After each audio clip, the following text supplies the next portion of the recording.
සුබ දවසක් දයාබර දරුදරියනි.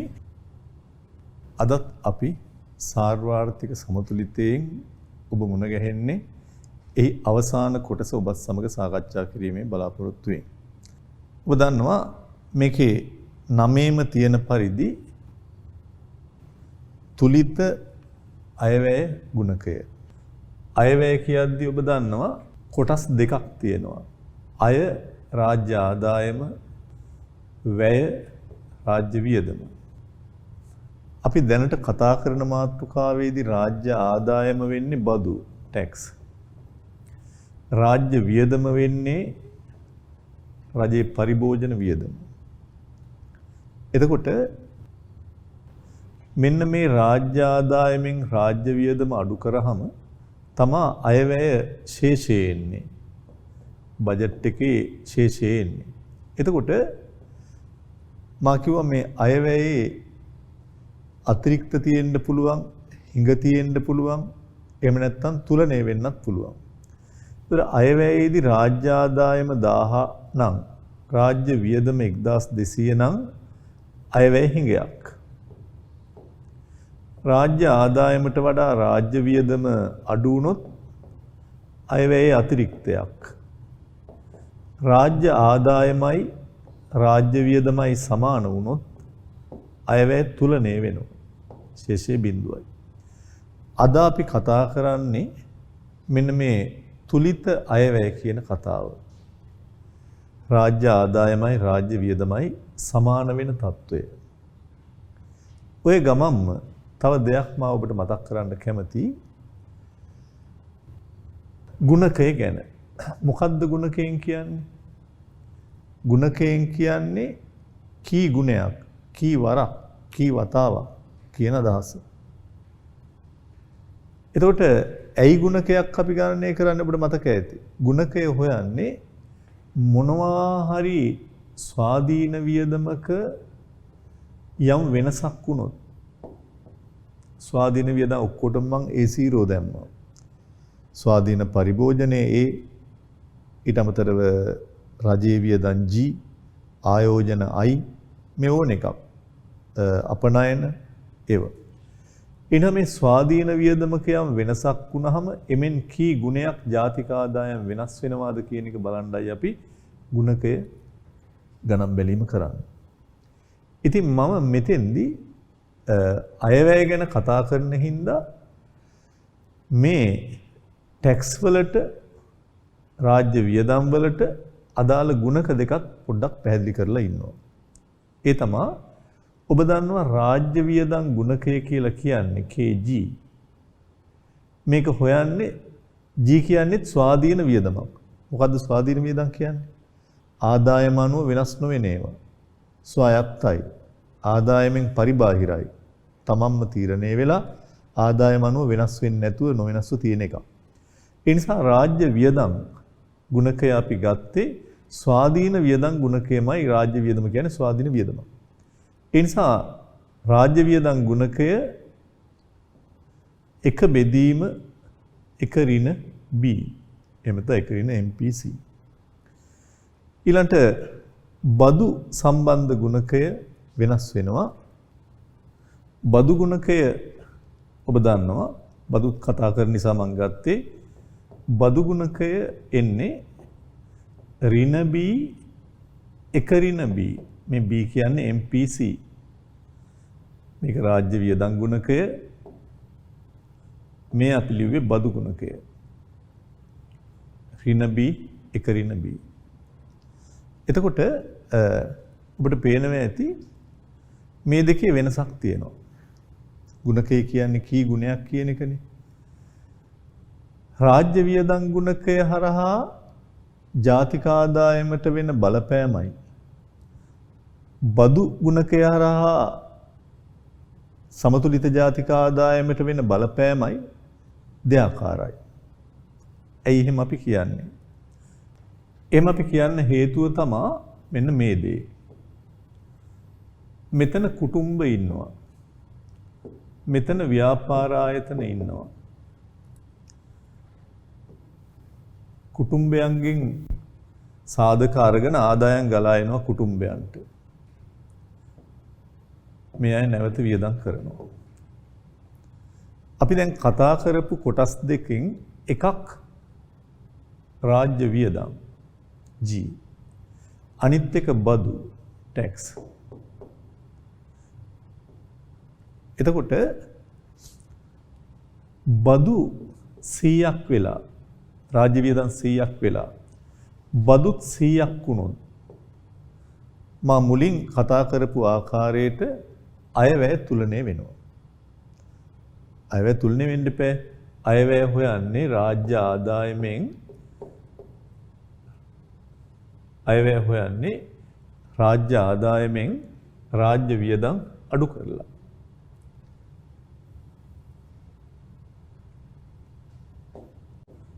රාජ්‍ය ආදායම tax රාජ්‍ය වියදම් G ඒක තමයි අයවැයේ ශේෂය එන්නේ. මෙයා 100 වෙලා මෙයත් 100 වුණාම බජට් එකේ ශේෂි බිඳුවයි තුලිත අයවැයක්. අයවැය තුලනේ වෙලා. හැබැයි රාජ්‍ය වියදමෙන් සමතුලිත ජාතික ආදායමට වෙන බලපෑමයි බදු වලින් සමතුලිත ජාතික ආදායමට වෙන බලපෑමයි වෙනස්. ඒ නිසා අයවැය තුලනේ වුණාට සමතුලිත ජාතික ආදායම වෙනස් නොවේ කියන තර්කයට අපට එංග වෙන්න බෑ. මා කියපේ ගාය හොඳට මතක තියාගන්න. බදුත් 1000යි, බදුත් 100යි, රාජ්‍ය වියදමුත් 100යි, අයවැය තුලනේ වෙලා. මෙහෙන් 100ක් ආවහම එහා පැත්තෙන් 100ක් ගියාම කෙනෙක්ට හිතෙන්න පුළුවන් දැන් මෙතන 1000ක් තියෙනවා නම් මෙතනත් 1000ක් තියෙනවා නම් ජාතික ආදායම කොන්දේසි දෙක ඉටු වෙලා කියලා හිතෙන්න පුළුවන් නේ. y සමානයි e වෙලා. w සමානයි j වෙලා. කෙනෙක්ට හිතෙන්න පුළුවන් ජාතික ආදායම සමතුලිත වෙනවා. මෙහෙන් 100ක් ආවා 1100යි 100ක් ගියා 1000යි හරි. නමුත් ගුණක ප්‍රතිවිපාක හරහා අපි ඔය කියන තර්කයට අපට එංග වෙන්න බෑ. හේතුව මේ දෙන්න සමාන වුණාට අයවැය තුලනේ වුණාට රාජ්‍ය වියදමෙන් සමතුලිත ජාතික ආදායමට වෙන බලපෑම වැඩි බදු වලින් සමතුලිත ජාතික ආදායමට වෙන බලපෑමට වඩා. ඇයි? හේතුව මෙයා ඍජුව පළවෙනි වටේදී රාජ්‍ය වියදම් වැඩි වෙනකොට ඍජුවම ඒ ගාණෙන් ජාතික ආදායම වැඩි වෙලා ඊට පස්සේ නැවතත් ගුණක ක්‍රියාවලිය හරහා ජාතික ආදායම කීප ගුණයකින් වැඩි වෙනවා. ප්‍රාථමික බලපෑමකුත් තියෙනවා, ද්විතීක බලපෑමකුත් තියෙනවා. 100 ආව ගමන්ම ඉස්සල්ලාම මේ G වැඩි වුණාම E වැඩි වෙලා Y වැඩි වෙනවා. අපි කතා කරා. ඊට පස්සේ Y වැඩි වුණාම Y වලින් කොටසක් එළියට ගිහිල්ලා ඉතුරු ටික ආයේ වැය කළ හැකි ආදායමට ඇවිල්ලා පරිභෝජනයට ඇවිල්ලා හොම් බලපනවා. අපි කතා කරා. ඒ වගේම මේකෙන් වෙන බලපෑම වක්‍රාකාරයි. මේකේ මුලින්ම එන 100න් ජාතික ආදායම වැඩි වෙලා ඒ ගානෙන්ම ප්‍රාථමික බලපෑම E වැඩි වෙලා Y වැඩි වුණාට ආයෙත් රවුම් ගහලා කීප වතාවකදී ජාතික ආදායම වැඩි වෙනවා. මම ගුණකය ගැන ගොඩාක් කලින් කතා කරා. හැබැයි මෙයාගෙන් වෙන බලපෑම වක්‍රයි. බදු එළියට ගියාම බදු එළියට යනවනේ. බදු එළියට ගියාම ඒකෙන් වැය කළ හැකි ආදායම අපි බදු 100ක් එළියට ගියා. වැය කළ හැකි ආදායම 100ක් අඩු වෙනවා. අඩු වෙලා පරිභෝජනයයි ඉතුරුනුයි දෙකම අඩු වෙනවා. අඩු වෙලා වක්‍රාකාරව තමයි ඊ වලට මේ බලපෑම එන්නේ. මෙතන පළවෙනි වතාවෙන්ම 100ක් බලපානවා. ඊට පස්සේ තමයි වක්‍රාකාර බලපෑම එන්නේ. වැය කළ හැකි ආදායම හරහා. මේක එහෙම නැහැ. මේකේ අර ප්‍රාථමික බලපෑම අයින් වෙලා තියෙන්නේ. මුලින් බලපෑම එන්නේ නැහැ. මෙතනින් ආයේ වැය කළ හැකි ආදායමට බලපාලා එතනින් කොටසක් පරිභෝජනයට ගිහිල්ලා තමයි යන්නේ. එහෙනම් මේකෙන් ජාතික ආදායමට වෙන බලපෑම අඩුයි රාජ්‍ය වියදම් වලින් ජාතික ආදායම වලට වෙන බලපෑමට වඩා. කොච්චරක් අඩුද? කොච්චරක් අඩුද? ඒක හොයාගන්න පුළුවන් ගුණකය හරහා. අපි දැන් ඒක පිළිබඳ බලමු පොඩ්ඩක්. ඒ තමයි දැන් ඔබ දන්නවා මේ 100 හරහා ජාතික ආදායම කොච්චරක් වැඩි වෙනවද කියලා අපිට බලන්න පුළුවන්. ජීවල සිදුවෙච්ච වෙනස වැඩි කරනවා ගුණකයෙන් ඒ අනුව ජාතික ආදායමට වෙච්ච බලපෑම හොයන්න පුළුවන්. මෙතන 100ක් රාජ්‍ය වියදම් වැඩි වෙනවා. ගුණකය කීයද කියලා කොහොමද හොයන්නේ? එක බෙදීම එක ඍණ b. මේක ඔබ දන්නවා රාජ්‍ය වියදම් ගුණකය කියන්නේ ස්වාධීන වියදම් ගුණකය. අපි හිතමු දැනට අපි ළඟ තියෙන තොරතුරු වලට අනුව අපිට දැනට B නොහොත් MPC අපිට දීලා තියෙන්නේ 0.8යි කියලා. 0.8. එහෙනම් 100 වැඩි කරනවා එක බෙදීම එක ඍණ 0.8න්. ඒ කියන්නේ 0.2යි. එක 0.2කින් බෙදනවා කියන්නේ 5න් එකකින් බෙදනවා. ඒ කියන්නේ ගුණකය 5යි. 0.8යි නම් ඔබ දන්නවා ගුණකය 5යි. 100 5න් වැඩි කරාම 500යි. එහෙනම් ජාතික ආදායම් 500කින් වැඩි වෙනවා රාජ්‍ය වියදම් 100කින් වැඩි වුණාම එමෙත එකතු වීම බවට පත් වුණා. අපි බලමු බදු ගුණකයෙන් කොච්චරක් ජාතික ආදායමට බලපෑම එනවද? බදු ගුණකය ඔබට මතක ඇති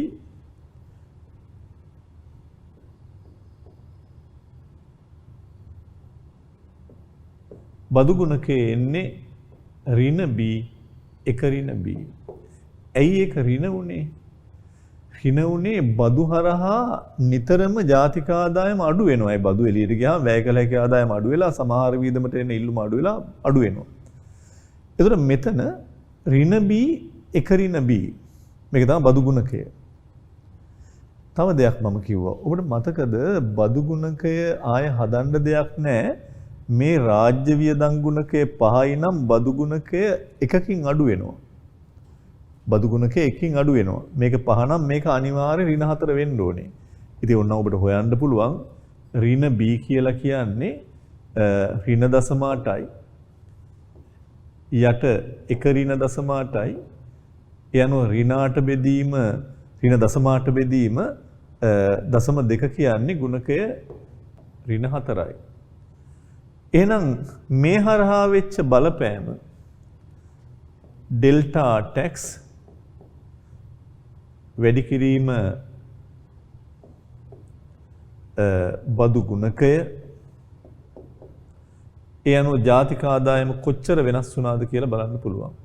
ඒතර බදු වල වෙනස් වීම 100යි එකත් වැඩි කිරීම මෙයා ඍණ 4යි. ඒ අනුව 400කින් අඩු වෙලා. එහෙනම් ඔබට පේනවා ඇති මේකෙන් 500ක් වැඩි වුණා. 500ක් වැඩි වුණා. මේකෙන් අඩු වුණා 400ක්. ඒ අනුව ජාතික ආදායම සමතුලිත ජාතික ආදායම 100කින් වැඩි වෙලා. එහෙනම් ඔබට පේනවා ඇති අයවැය තුලණය වුණාට රාජ්‍ය වියදම් රාජ්‍ය ආදායම් සමාන වුණාට ගුණක ප්‍රතිවිපාක හරහා සමතුලිත ජාතික ආදායම නොවෙනස්ව තියෙන්නේ සමතුලිත ජාතික ආදායම වැඩිවීමක් වෙනවා. සමතුලිත ජාතික ආදායම වැඩිවීමක් වෙනවා. ඒකට හේතුව හැම වෙලාවකම මේ රාජ්‍ය වියදම් හරහා වෙන ජාතික ආදායමට වෙන බලපෑමයි බදු හරහා සමතුලිත ජාතික ආදායමේ බලපෑමයි වෙනස්. හේතුව මේක ඍජුවම බලපෑම් වෙලා ඊට පස්සේ වක්‍රාකාරව බලපෑම් වෙනවා. මේකේ ඍජු බලපෑම නැහැ. කෙලින්ම වක්‍රාකාර බලපෑමක් වෙන්නේ. ඒක මම එදත් මේ පාඩමේදී පැහැදිලි කරා. මේක තව විදියකින් මම ඔප්පු කරොත් ඔබට පෙනෙයි. ඇත්තටම මේ ගුණක දෙකේ එකතුව ගත්තොත් මේ ගුණක දෙකේ එකතු වෙන්නේ එකයි. දැන් බදු ගුණකය අපි මේ රාජ්‍ය වියදම් ගුණකය අපි ගත්තොත් එක බෙදීම එක ඍණ b ධන බදු ගුණකය ගත්තොත් ඍණ b එක ඍණ b මේ රාජ්‍ය වියදම් ගුණකය මේ බදු ගුණකය. ඒ අනුව මේ දෙකේ එකතු එක ඍණ b යටත් එක ඍණ b උත්තරේ එකයි. ඒ කියන්නේ අනිවාර්යයෙන්ම තුලිත අයවැය ගුණකය එකයි. ඒ නිසා හැම වෙලාවකදීම මේ රාජ්‍ය වියදම් වගේ රාජ්‍ය වියදමක් වෙනවනේ 100ක ඒ වගේ එක් ගුණයකින් තමයි ජාතික ආදායම වැඩිවීමක් වෙන්නේ. ඒතර රාජ්‍ය වියදම් එනවා නම් 100කින් ඔබට හිතා ගන්න පුළුවන් මම මේ ඔබට මතක තියාගන්න ක්‍රමයක් කියන්නේ බහුවර්ණ වගේ වැන් රාජ්‍ය වියදමයි මේ දෙන්නයි සමාන වෙලා අයවැය තුලනේ වුණොත් මේ වගේ එක් ගුණයකින් තමයි ජාතික ආදායම වැඩිවීමක් වෙන්නේ. ඒ නිසා ඒකත් අපි ඉදිරියේදී ඔබට පැහැදිලි කිරීමක් කරනවා. ඉතින් ඒ නිසා ඔබ හොඳට මතක තියාගන්න ගොඩාක් දේවල් මම කිව්වා. රාජ්‍ය වියදමයි රාජ්‍ය බදු හෝ ආදායමයි සමානලා අයවැය තුලනේ වුණාට සමතුලිත ජාතික ආදායම තුලනේ වෙන්නේ නැහැ. කෙනෙක්ට හිතෙන්න පුළුවන් ගිලිහීම් 100යි එකතු වීම 100යි ඒ අනුව කැපිලා යනවා හරි කියලා. නමුත් ගුණක ක්‍රියාවලිය හරහා ඒක වෙනස් වෙන්න පුළුවන්. මේකෙන් වෙන බලපෑම වැඩි අරකින් වෙන බලපෑමට වඩා. ඒතර මෙතන මේ අනුව රාජ්‍ය වියදම් ගුණකයේ 5යි බදු ගුණකය එකක් අඩු වෙලා ඍණ වෙනවා. ඒ අනුව 100කින් ජාතික ආදායමේ වැඩිවීමක් තමයි වෙන්නේ මෙවැනි අයවැය තුලනේ වෙච්ච වෙලාවකත්. එහෙනම් මම හිතනවා ඒක එදත් අපි පැහැදිලි කරා අදත් මම පැහැදිලි කරා. ඒක ඉතා වැදගත් කොටසක් නිසායි. මේ තියරි එක අනුව ඔබට බදු අඩු වැඩි කිරීම තුල මොකද වෙන්නේ? ඒවා කොහොම හිතා ගන්න පුළුවන් වෙයි. අපි ඒක ලියාගමු 75 වෙනි පිටුවේ.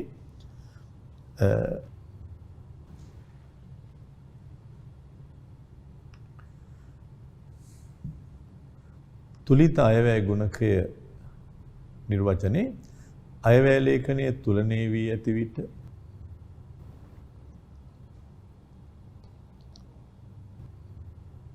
එමගින් සමතුලිත ජාතික ආදායමට ඇති කරන ප්‍රසාරණාත්මක බලපෑම තුලිත අයවැය ගුණකය නම් වේ. අයවැය ලේඛනයේ තුලනේ වී ඇති විට එමගින් සමතුලිත ජාතික ආදායමට ඇති කරන ප්‍රසාරණාත්මක බලපෑම තුලිත අයවැය ගුණකය නම් වේ.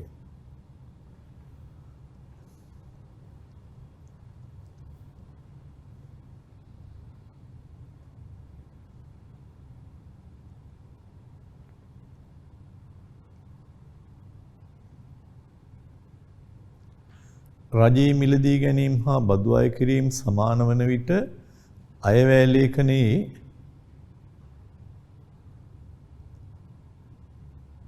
හිඟයක් හෝ අතිරික්තයක් හෝ හට නොගනී. ඒ කියන්නේ අයවැය ලේඛනය තුලනේ වෙනවා. අයවැය ලේඛනයේ තුලනේ වන විටදී එමගින් සමතුලිත නිමැවුම් මට්ටමට ඇති කරන බලපෑම ශූන්‍යයි බැලූ බැල්මට කෙනෙක්ට පේනවා. ඒ ආදායම වියදම සමානයි. නමුත් ඒසේ නොවන අතර ඒන් ප්‍රසාරණාත්මක බලපෑමක් ඇති වෙනවා. ඒට හේතුව වන්නේ රජයේ මිලදී ගැනීම මගින් ජාතික ආදායමට ඇති කරන ප්‍රසාරණාත්මක බලපෑම බදු මගින් ඇති කරන සංකෝචනාත්මක බලපෑමට වඩා ප්‍රබල වීමයි.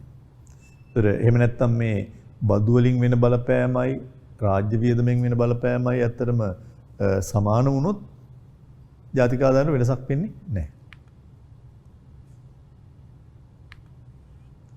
රාජ්‍ය වියදම ඍජුවම සමස්ත වියදමටද ඒ ඔස්සේ දල දේශීය නිෂ්පාදනයට බලපාන. හැබැයි ඒ මෙහෙමයි.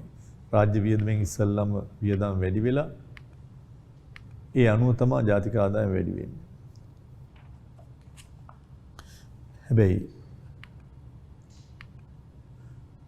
බදු වලින් වක්‍රාකාර බලපෑමක් එන්නේ පළමුව වැය කළ හැකි ආදායමට ඊට පස්සේ සමස්ත වියදමටද බලපෑම ඇති වෙනවා. ඩෙල්ටා T වලින් ඩෙල්ටා YD වලට ඇවිල්ලා එතනින් E වලට ඇවිල්ලා තමයි ජාතික ආදායමට බලපෑම ඇති වෙන්නේ.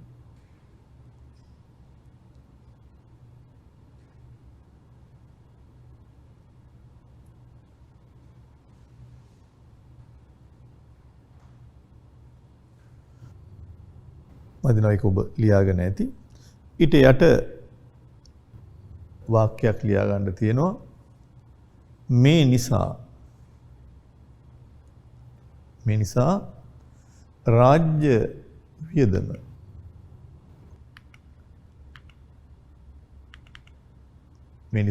වියදම මගින් සිදුවන ප්‍රසාරණාත්මක බලපෑම. මිනිසා රාජ්‍ය වියදම් මගින් සිදුවන ප්‍රසාරණාත්මක බලපෑම බදු නිසා ඇතිවෙන සංකෝචනාත්මක බලපෑමට වඩා බලවත් බැවින් තුලිත අයවැය ලේඛනයක් මගින් සමතුලිත ජාතික ආදායමට ප්‍රසාරණාත්මක බලපෑමක් ඇති කරයි.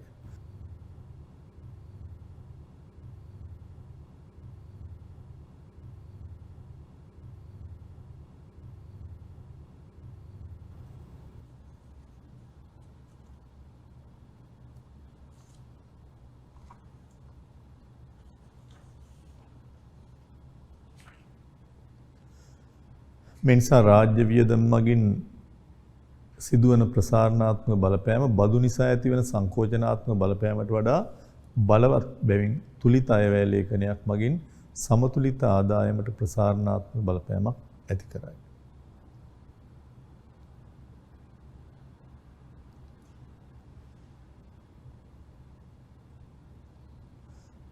ඒ අනුව තුලිත අයවැය ගුණකය අපි හදාගත්තොත් ඒකත් ඔබට ලියා ගන්න පුළුවන්.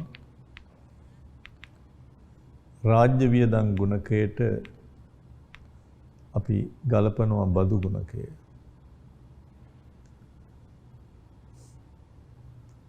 එක මේ පැත්තේ ඍණ B තියෙනවා යට දෙකේම තියෙන එක ඍණ B. එහෙනම් පද දෙකම එක ඍණ B නිසා උත්තරේ එකයි. ඒ කියන්නේ එක ගුණයකින් සමතුලිත ජාතික ආදායම වැඩි වෙනවා.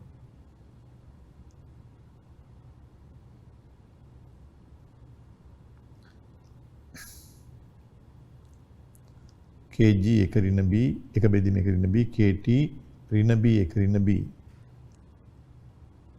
ඔබ දන්නවා මේක 5 වුණොත් මේක ඍණ 4 වුණොත් උත්තරේ 1යි.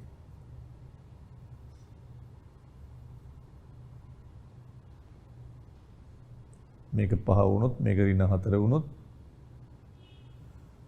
උත්තරේ එන්නේ 1යි. ඒක තමයි මෙතනින් අපි කතා කරලා තියෙන්නේ. ඊළඟට යටින් අපි කියලා තියෙනවා එක තුලිත අයවැය ගුණක එක වීමෙන් අදහස් වන්නේ රාජ්‍ය වියදම් ගුණකය හා බදු ගුණකය අතර වෙනස එකක් බවයි. මේ දෙකේ වෙනස එකක් කියන එක. මේ ප්‍රස්තාරයෙන්ුත් ඔබට ඊටාම හොඳින් පැහැදිලි වෙනවා මේ සිදුවීම. ඔබට පේනවා ඇති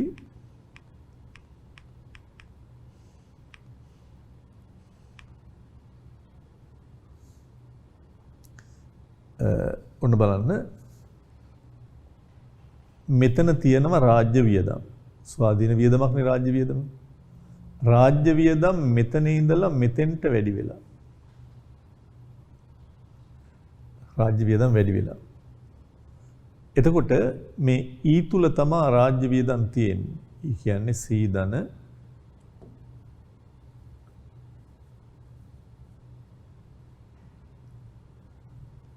C ධන I ධන G ධන NX ඔහොමනේ තියෙන්නේ. රාජ්‍ය වියදම් කියන්නේ ස්වාධීන වියදමක්. එයා වැඩි වෙලා. එයා වැඩිවීමක් වුණාම අපි හිතමු රාජ්‍ය වියදම් වැඩිවීමක් වෙලා තියෙනවා. ඒ වගේම ඒ රාජ්‍ය වියදම් වැඩිවීම තුල ජාතික ආදායම කොච්චරක් වැඩි වෙලාද කියන එක මෙතනින් පේනවා. රාජ්‍ය වියදම් තුලින් ජාතික ආදායම වැඩි වෙච්ච ප්‍රමාණය. ඒක එන්නේ ඩෙල්ටා G වැඩි කිරීම kg. ඒ අනුව රාජ්‍ය වියදම් දැන් නිකන් හිතන්නකෝ මේක 100යි කියලා. ඒ අනුව මෙතන 500ක් වැඩි වුණා. ගුණකේ 5 නම්. එතකොට හැබැයි බදුත් වැඩි වෙනවා. බදු කොහාටද බලපාන්නේ? බදු දැන් අපි කියවනේ බදු කොහොමද බලපෑම ඇති වෙන්නේ? ටැක්ස් එක එළියට යනවා. එළියට ගිහිල්ලා වැය කළ හැකි ආදායමට බලපාලා වැය කළ හැකි ආදායමෙන් කොටසක් පරිභෝජනය හා ඉතුරු වලට යනවා. ඒතර පරිභෝජනයට බලපාලා තමයි E වලට යන්නේ. මේ C වලට බලපෑමක් ඇති වුනහම C වලින් කෙලින්ම E වලට යනවා බලපෑම. ඔකට මම පැහැදිලි කරා මතක ඇති. ඒතර බදු හරහා වැය කළ හැකි ආදායමට බලපෑම් වෙලා දෙන්නෙක් ළඟට බෙදිලා යනවා. එහෙන් කෑල්ලා යන්නේ මෙතෙන්ට E වලට යන්නේ. මේ C වල කොටස E වලට යනවා ඊට පස්සේ. එතකොට වෙන බලපෑම අඩුයි. එහෙනම් බදු හරහා C වලට බලපෑමක් ඇති වුනහම E අඩු වෙනවා. දැන් මේකෙන් වැඩි වුණාට යම් ප්‍රමාණයකින් බදු හරහා අඩුවීමක් වෙනවා. ඒ අනුව මෙතන බදු හරහා සමාහාර වියදම අඩු වෙනවා. උඩ පේනවා ඇති බදු වලින් වැය කළ හැකි ආදායම බදු ගානෙන්ම නෙමෙයි බදු 100 නම් 100ෙන්ම නෙමෙයි ඇත්තටම අඩු වෙන්නේ. හේතුව මේ කොටසක් ඉතුරුම යනවා කොටසක් පරිභෝජනය. ඒ නිසා 100 වැඩි කිරීම දසමාට ඒ කියන්නේ ආන්තික පරිභෝජන නැමියාවෙන් 100 වැඩි කිරීම දසමාට නම් ඇත්තටම 80කින් මෙතන අඩු වෙනවා. 100කින් රාජ්‍ය වියදම් වැඩි වෙලා 100කින් සමාහාර වියදම් වැඩි වෙනවා. අනිත් පැත්තෙන් බදු 100ක් වැඩි වුණාම 100ෙන්ම නෙමෙයි මෙතෙන්ට බලපෑම එන්නේ E වලට. 80කින් ඒ කියන්නේ 0.8ක් නම් ආන්තික පරිභෝජන නැමියාව. ඒ අනුව මෙතන 80කින් අඩුවීමක් වෙන්න පුළුවන්. 100ක් වැඩි වුණා බදු හින්දා රාජ්‍ය වියදම් හින්දා 100ක් වැඩි වුණා 80ක් අඩු වුණා බදු හින්දා සමහර වියදම්. ඒ අනුව ජාතික ආදායම බලන්නකෝ දැන් අපිට පෙවුනා G හින්දා 500කින් වැඩි වුණා. හැබැයි මේකට බදුත් බලපෑම හින්දා අර වැඩි වෙච්ච 500ෙන්ම නෙමෙයි ජාතික ආදායම වැඩි වෙන්නේ. ඒ වගේම බදු 100ක් තිබ්බා කියලා 500කින්වත් නෙමෙයි ජාතික ආදායම අඩු වෙන්නේ. ජාතික ආදායම අඩු වෙන්නේ බදු වල බලපෑම නිසා මේ හරහා ඔබට පේනවා ඇති ජාතික ආදායම ආශ්‍රයයක් අඩු වෙනවා. හැබැයි සුද්ධ වශයෙන් ජාතික ආදායම වැඩි වෙලා තියෙන්නේ ඇත්තටම ඔබට පේනවා ඇති මෙතන 500කින් වැඩි වුණා නම් මෙතන 400කින් අඩු වුණා නම් ජාතික ආදායම සුද්ධ වශයෙන් වැඩි වෙලා තියෙන්නේ 100යි. ඉතින් මේක ටිකක් ඔබ දැන් 0.8යි කියලා හිතලා මම මේ අරන් තියෙන්නේ MPC B. ඒ අනුව ඔන්න 100කින් වැඩි වුණා රාජ්‍ය වියදම් 100කින් වැඩි වුණාම ජාතික ආදායම 500කින් වැඩි වෙනවා. හැබැයි බදු 100කින් වැඩි වුණාම ඒ හරහා බදු හරහා ජාතික ආදායම 400කින් අඩු වෙනවා. සුද්ධ වශයෙන් ජාතික ආදායම 100කින් වැඩිවීමක් තමයි වෙලා තියෙන්නේ. ඉතින් මේවා ලකුවට කල්පනා කරන්න නෙමෙයි මන් දුන්නේ. නමුත් ගැඹුරුම තැනත් ඔබ දැනන් ඉන්න එක හොඳයි. ප්‍රස්තාර පැත්තෙනුත් බලන් ඉන්න එක හොඳයි. ඉතින් මේ හැම එකක්ම අපි මුලිනුත් කතා කරා. දැන් මේ රාජ්‍ය වියදම් 100කින් වැඩි වුණාම ඔබට මතක ඇති අපි ඇන්දා 100කින් වැඩි වුණා අපි කිව්වා මේක වගේ ගුණකයේ ගුණිතයකින් ජාතික ආදායම වැඩි වෙනවා. 100 වැඩි කිරීම ගුණකයේ 5 නම් 500කින් වැඩි වෙනවා. ඒක ඍජු බලපෑමක්. ඉතින් ඒකත් අපි ලිව්ව මතකද ඩෙල්ටා G වලින් ඩෙල්ටා E වලට එනවා. ඒකෙන් ඩෙල්ටා Y වලට එනවා. එහෙම අපි කිව්වනේ. ඉතින් එහෙම තමයි වුනේ 100ක් වැඩි වුණා. E වැඩි වුණා. Y 500ක වැඩි වුණා. ඊට පස්සේ බදු ආයේ බදුත් 100යි. Delta T 100යි. හැබැයි ගුණකයේ ඍණ 4යි. ඒ අනුව මේකෙන් උනේ 100 වැඩි කිරීම ඍණ 4 කියන්නේ ඍණ 400යි.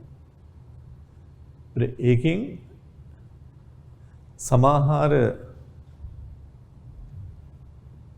සමාහාර ඉල්ලුමට බලපෑමක් ඇති වෙලා YD වලට බලපෑමක් ඇති වෙලා YD වලින් C වලට බලපාලා C වලින් E වලට බලපාලා ඊට පස්සේ තමයි ජාතික ආදායමට බලපෑමක් ඇති වෙන්නේ. සුද්ධ වශයෙන් 100කින් ජාතික ආදායම වැඩි වෙලා තියෙනවා. ඒ නිසා මේකත් මම හිතනවා ඔබට මේ ප්‍රස්තාරයෙන්ුත් යම් දැනුමක් අවබෝධයක් ඔබට ලැබෙන්න ඕනේ. යටින් ලියා ගන්න පුළුවන් රාජ්‍ය වියදම වැඩි කිරීම නිසා සමාහාර වියදම් වක්‍රය E0 E1 දක්වා ඉහළට යනවා.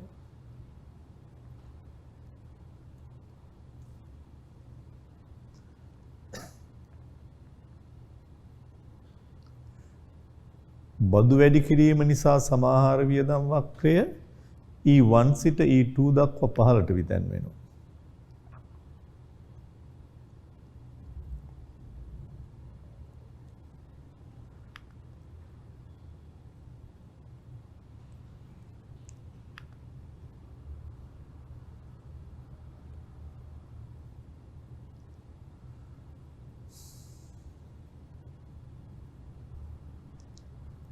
ඊළඟට කියනවා y බිඳුවේ ඉඳලා y1 දක්වා අපිට ප්‍රස්ථාරය බැලුවාම තේරෙයි රාජ්‍ය වියදම් වැඩි කිරීමේ ප්‍රසාරණාත්මක බලපෑම. y1 සිට y2 දක්වා බදු වැඩි කිරීමේ සංකෝචනාත්මක බලපෑම. ඊළඟට y බිඳුවේ සිට y2 දක්වා තුලිත අයවැයේ ප්‍රසාරණාත්මක බලපෑම වේ.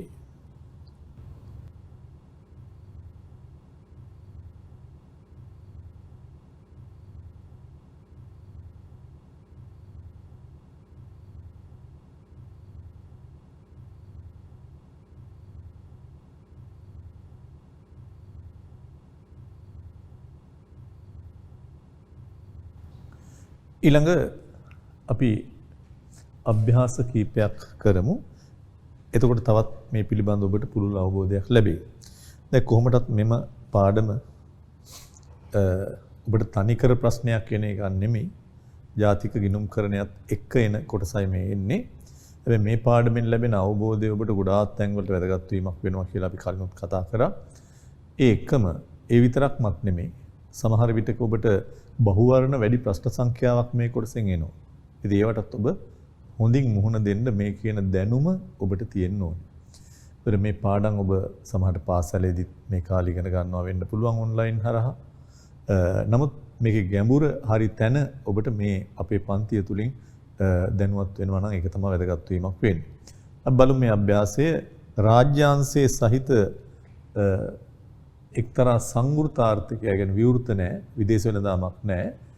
එයාගේ පරිභෝජන ශ්‍රිතය 500.8යි YD ආණ්ඩුව රාජ්‍ය වියදම් තවත් රුපියල් මිලියන 50කින්ද ස්ථාවර බදු රුපියල් මිලියන 50කින්ද වැඩි කරන්න තීරණය කළා. අසා ඇති ප්‍රශ්න වලට පිළිතුරු දෙන්න රාජ්‍ය වියදම් වැඩිවීමේ ප්‍රසාරණාත්මක බලපෑම. ඉතින් මොකද්ද රාජ්‍ය වියදම් වැඩිවීමේ ප්‍රසාරණාත්මක බලපෑම ඩෙල්ටා G බෙදීම KG.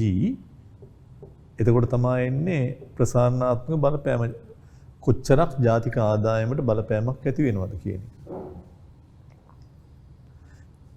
ඒ අනුව ඔබට මේ පිළිතුර ගන්න පුළුවන් ඩෙල්ටා G 50කින් වැඩි වෙනවා රුපියල් මිලියන KG කියන්නේ බදු ගුණකය එක බෙදීම එක ඍණ B. B කියන්නේ 0.8යි මේ. B කියන්නේ 0.8යි. එහෙනම් එකෙන් 0.8ක් ගියාම එක බෙදීම එක ඍණ 0.8 ඒ කියන්නේ 0.2යි. ඒ කියන්නේ 50 වැඩි කිරීම එක බෙදීම 0.2 කියන්නේ 5යි. රුපියල් මිලියන 250කින් ජාතික ආදායම වැඩි වෙලා තියෙනවා. පළවෙනි කොටසට උත්තරේ 250යි. දැන් ඒව ඔබට හොඳට පුළුවන්.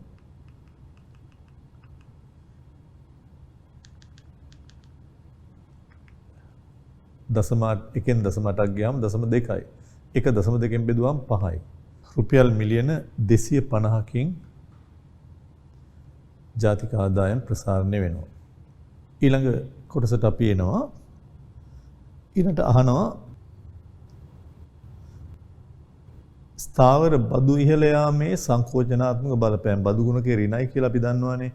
බදු ඉහළ ගියත් ගුණකයේ ඍණ වීම තුල බදු වලින් සංකෝචනාත්මක බලපෑමක් ඇති වෙන්නේ. ඉතින් ඒකත් ඔබට හදා ගන්න පුළුවන්. බදු ගුණකයේ ඍණ B එක ඍණ B. ඒතර මෙයාත් රුපියල් මිලියන 50යි තියෙන්නේ. මෙයා ඍණ 0.8 එක ඍණ 0.8 ඍණ 0.8 බෙදීම එක ඍණ 0.8 කියන්නේ ඍණ 0.8 බෙදීම 0.2. උත්තරේ ඍණ 4යි. 54න් වැඩි වුණාම ඍණ 4ෙන් වැඩි වුණාම ඍණ 200යි. රුපියල් මිලියන 200කින් සංකෝචනය වෙනවා.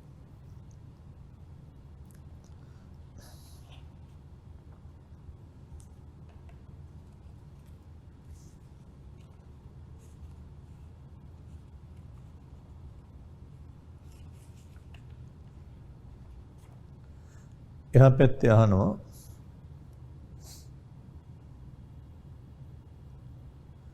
ඊට සිදුවීම් දෙක නිසා ජාතික ආදායමට ඇති කරන සුද්ධ බලපෑම. රාජ්‍ය වියදම් හින්දා 250කින් වැඩි වෙනවා, බදු හින්දා 200කින් අඩු වෙනවා. ඒ අනුව 50කින් ජාතික ආදායම වැඩි වෙනවා.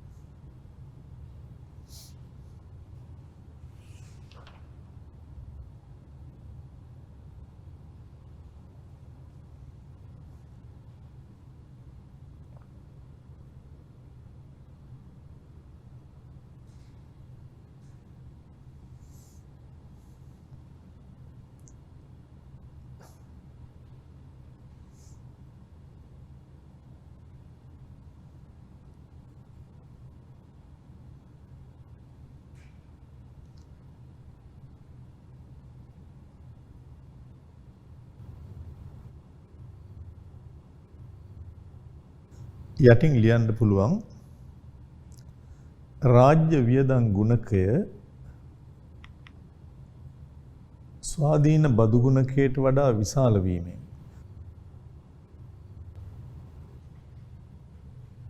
රාජ්‍ය වියදම් ගුණකය 5යි මෙයාරින 4යි තුලිත අයවැය ගුණකය 1ක් වෙනවා. මේ නිසා බදු හා රාජ්‍ය වියදම් යන දෙකම සමාන අගයකින් වැඩි කළ විට රාජ්‍ය වියදම් වැඩි කළ ප්‍රමාණයෙන් අන්න බලන්න රාජ්‍ය වියදම් වැඩිනේ 50යිනේ 50 වගේ එක ගුණයකින් තමයි ජාතික ආදායම වැඩි වෙන්නේ. ඒ අනුව රාජ්‍ය වියදම් යන දෙකම සමානකම් වැඩි කළ විට රාජ්‍ය වියදම් වැඩි කළ ප්‍රමාණයෙන් රාජ්‍ය වියදම් මිලියන 50යිනේ වැඩි වුණේ. ඒ අනුව එක් ගුණයකින් ජාතික ආදායම වැඩි වුණා. රුපියල් මිලියන 50කින්. නිතර මතක තියාගන්න නම් හොඳයි මේ රාජ්‍ය වියදම වෙනස් වෙන අගෙන් තමයි ජාතික ආදායම වෙනස් වෙන්නේ කියන එක.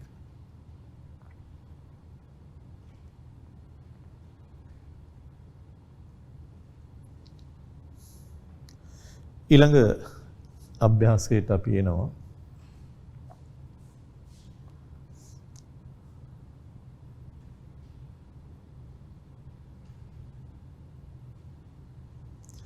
කල්පිත ආර්ථිකයක් සඳහා අදාළ වන සාර්වාර්ථික තොරතුරු පහත දැක්වේ.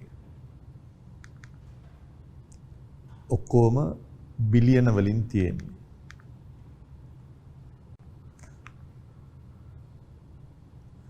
C තියෙනවා, I තියෙනවා, G තියෙනවා, සුද්ධ අපනයන තියෙනවා, ආනයන තියෙනවා, බදු තියෙනවා, වැය කළ හැකි ජාතික ආදායම තියෙනවා. වැය කළ හැකි ජාතික ආදායම එන ආකාරයත් කියලා තියෙනවා. පහත තොරතුරු ඇසුරෙන් ඉහත තොරතුරු ඇසුරෙන් පහත් දෑ ගණනය කරන්න කියනවා. මේ ආර්ථිකයේ ස්වායත්ත වියදම් වල එකතුව කොච්චරද? මම හිතනවා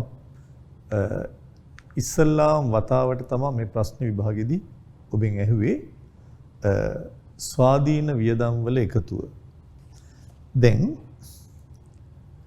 C වල මේ කොටස ස්වාධීන වියදමක්. ඒක හරියි.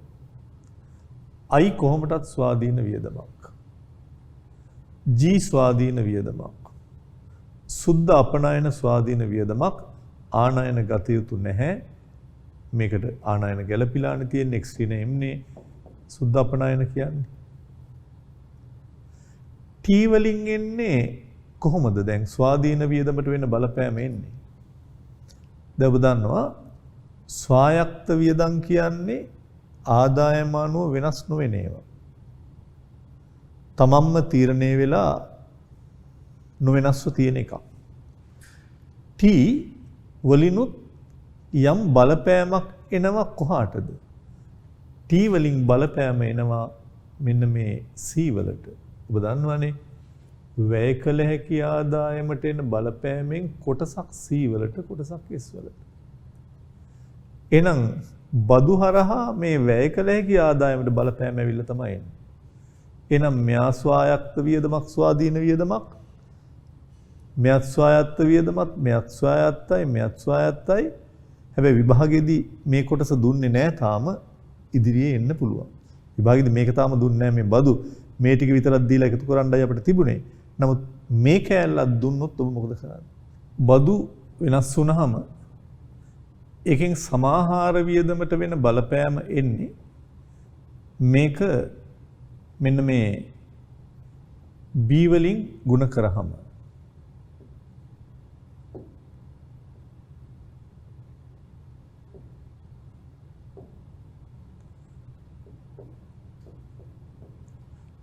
එතම අපිට කොච්චරක් සමාහාර වියදමට මේක බලපානවද කියන එකේ. ඒ අනුව T 200කින් වෙනස් වෙද්දී B වලාගය 0.75යි. ඒ අනුව කොච්චරක් E වලට බලපානවද කියලා උත්තරය ඔබට ගන්න පුළුවන්. 200.75න් වැඩි කරනවා කියන්නේ 2.75න් වැඩිනවා 150යි. එහෙනම් මේ බදු තුලින් ඇත්තටම 200ක්ම වියදමට බලපෑම එන්නේ නැහැ. ඒ අනුව මෙතන සමාහාර වියදමට වෙන බලපෑම් බලද්දී මෙතනින් ඇත්තටම බදු මේ ඔබ දන්නවා බදු හරහා සමාහාර වියදම අඩු වෙලා අඩු වෙන එක නෙවෙන්නේ. ඒ නිසා මෙතනින් 200 වැඩි කිරීම 0.75 කියන්නේ 150ක්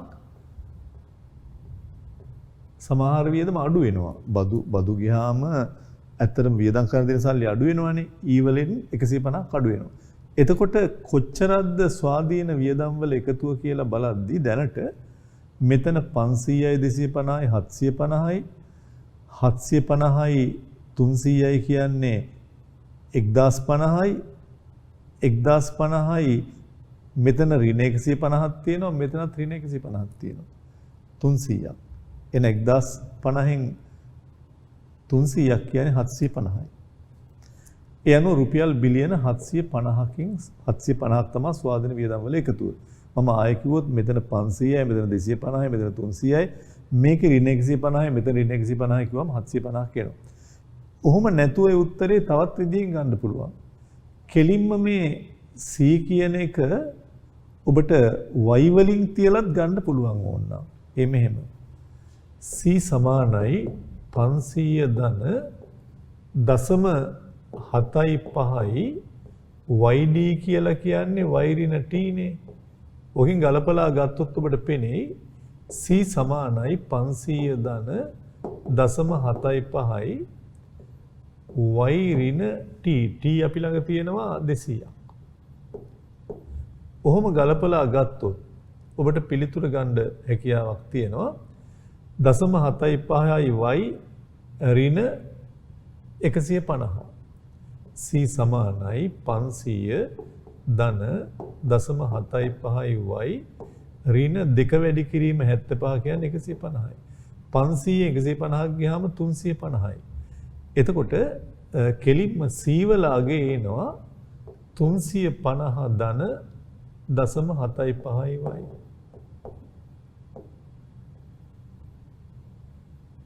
ඒතර ස්වායත්ත වියදම් වල එකතුව මෙතන 350යි එන්නේ. ඒතර බදු කෙලින්ම ගැලපිලා මෙතන 500 මේ ඍණ 150 අඩු වෙලා කෙලින්ම 350ක් තමයි ස්වාධීන වියදම් ගලපන්න වෙන්නේ.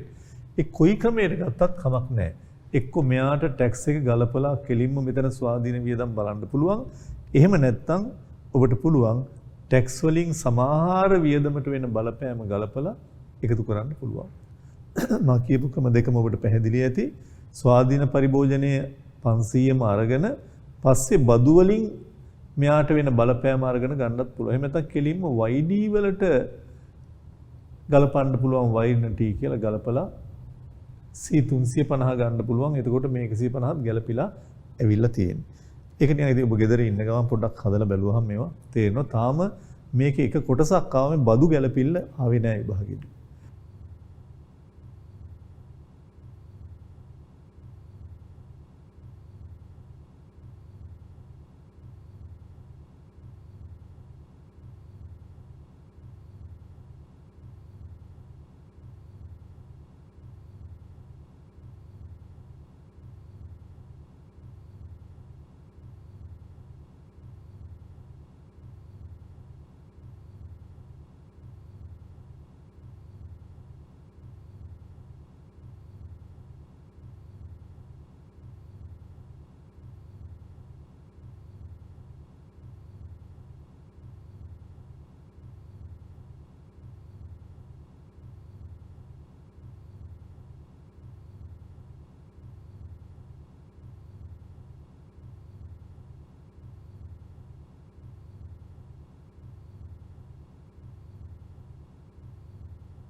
එහෙම නැත්නම් මං කිව්වා මෙතන කෙලින්ම පරිභෝජනයේට 350 ගලපලා කොහොම ආවත් මේ උත්තරේම එනවා. ඒතර මේ බදු ගැළපිලායි තියෙන්නේ. ආයේ බදු ගලපන්න දෙයක් නැහැ. අර C සමානයි අපිට ඉස්සෙල්ලා ආව පිටුර 500 ධන 0.75යි y ඍණ t කියලා ගලපුවාට පස්සේ මෙතන 350ක් එනවා නේ. ඒ නිසා මේ ක්‍රමයේ ගත්තත් 750ක් උත්තරේ එනවා. හොඳයි. ඊළඟ ප්‍රශ්නෙට අපි එනවා. මෙම ආර්ථිකයේ ස්වායත්ත වියදම් වල එකතු ආවා. මේ අනිත් ක්‍රමය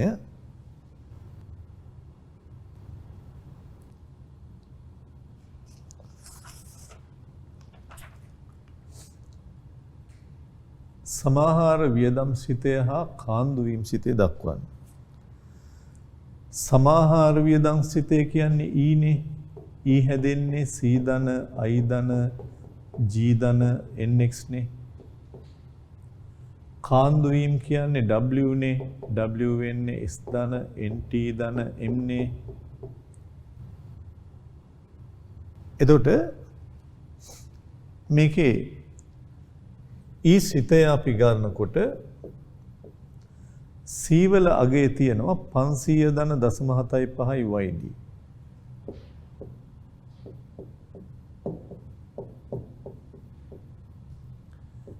ධන I තියෙනවා 250ක් G 300යි.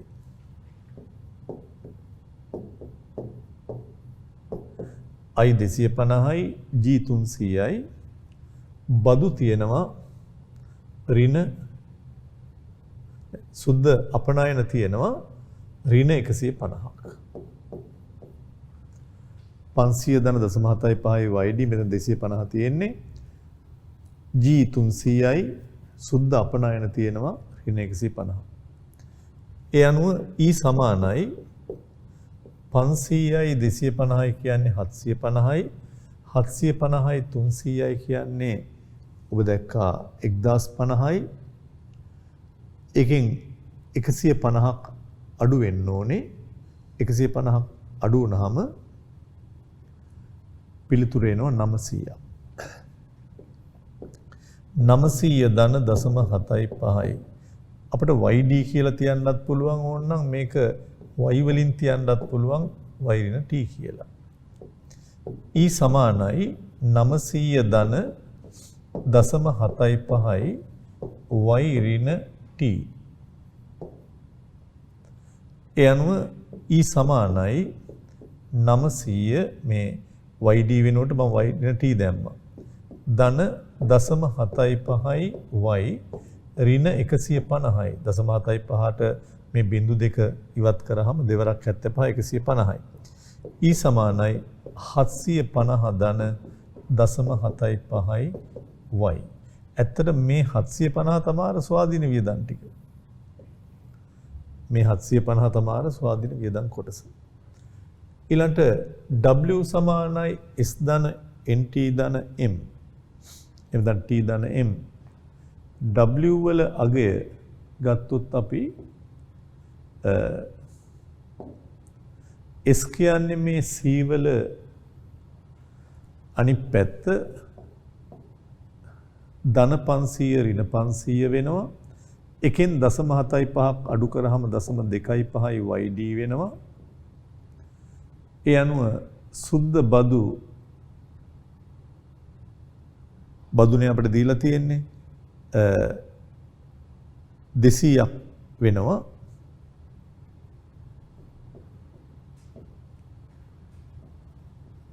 M වලගේ අපිට වෙනම දීලා තිබ්බා 350ක්. 350. ඒ අනුව W සමානයි ඍණ 500යි මෙතන ධන 550යි ධන 50යි. ධන 0.25යි YD. 50 ධන 0.25යි YD කියන්නේ y ඍණ t. ඒ අනුව 50 ධන 0.25යි y ඍණ t කියන්නේ 200යි. ඒ අනුව 50 ධන 0.25යි y ඍණ 2.25න් වැඩි වුණාම 50යි. ඍණ 50 ධන 50ට කැපුණාම w සිතේ එනවා 0.25යි y විදිහට.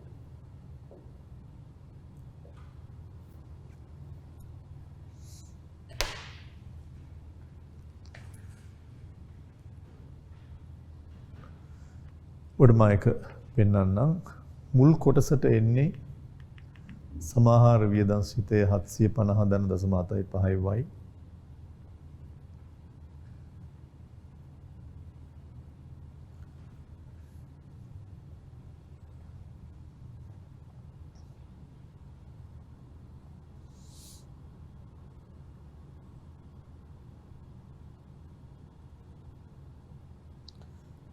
කාන්දු වීම සිතේ ඊළඟට එන්නේ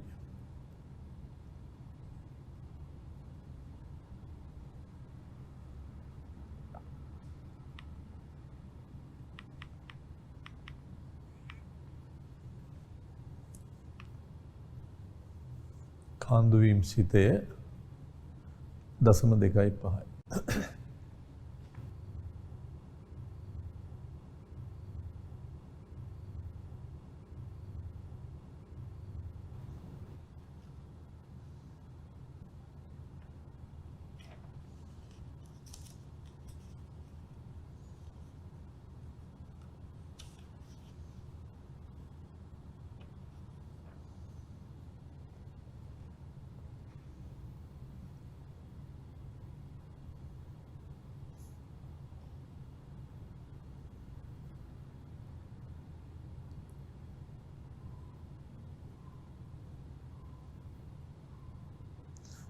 ඊළඟ සමතුලිත ජාතික ආදායම අපිට පුළුවන් ක්‍රම දෙක යටතේම හදන්න. එකක් y සමානයි e කියන ක්‍රමයේ යටතේ පුළුවන්. w සමානයි j කියන ක්‍රමයේ යටතේත් පුළුවන්. y සමානයි e ක්‍රමයේ යටතේ ඇත්තටම e සිතේ අපි දැන් හදාගෙන තියෙනවා 750 ධන 0.75යි y. ඒ නිසා මෙතනින් එහාට ඔබට හදා යන්න පුළුවන් ධන 0.75යි y මේ පැත්තට ගද්දි ඍණ වෙනවා. ඒක මේ පැත්තට ගත්තේ යාගේ යාළුවෙක් y මේ පැත්තේ ඉන්න නිසා. ඒ අනුව මෙතන එකක් තියෙනවා. එකෙන් 0.75ක් ගියාම 0.25යි y සමානයි 750යි. දැන් ඔබට අර මුල් කාලේ මේ සමීකරණ විසඳන්න ටිකක් අමාරු වෙච්ච ඒවා ලේසි වෙයි. ක්‍රමයක් තියෙනවා දැන් දන්නවා. ඒතර 0.25යි y සමානයි 750යි දෙපැත්තෙම 0.25න් බෙදුවාම මේ පැත්ත 2.5 අයින් වෙනවා. 0.25 කියන්නේ අනිවාර්යයෙන් මතක තියාගන්න 100න් 25 කියන එක 4න් 1යි. 4න් 1ෙන් බෙදනවා කියන්නේ 1න් 4න් වැඩි වෙනවා. ඒතර 750 4න් වැඩි වෙනවා කියලා කියන්නේ 3000යි රුපියල් බිලියන. y සමානයි රුපියල් බිලියන 3000යි. y සමානයි රුපියල් බිලියන 3000යි. ඊළඟ w සමානයි j ක්‍රමයේ ගත්තොත් j කියන්නේ i ධන g ධන x.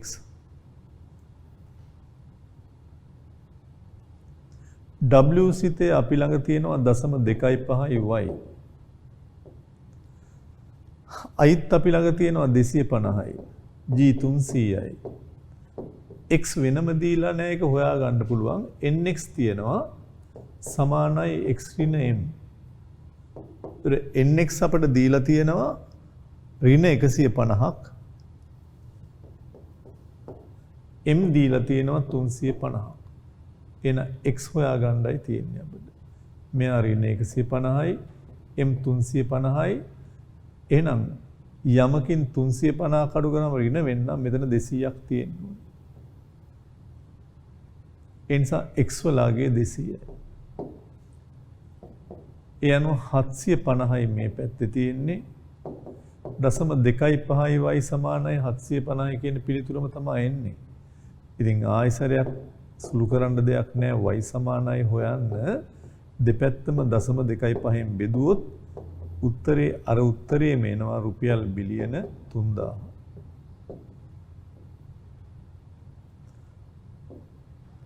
රුපියල් බිලියන 3000.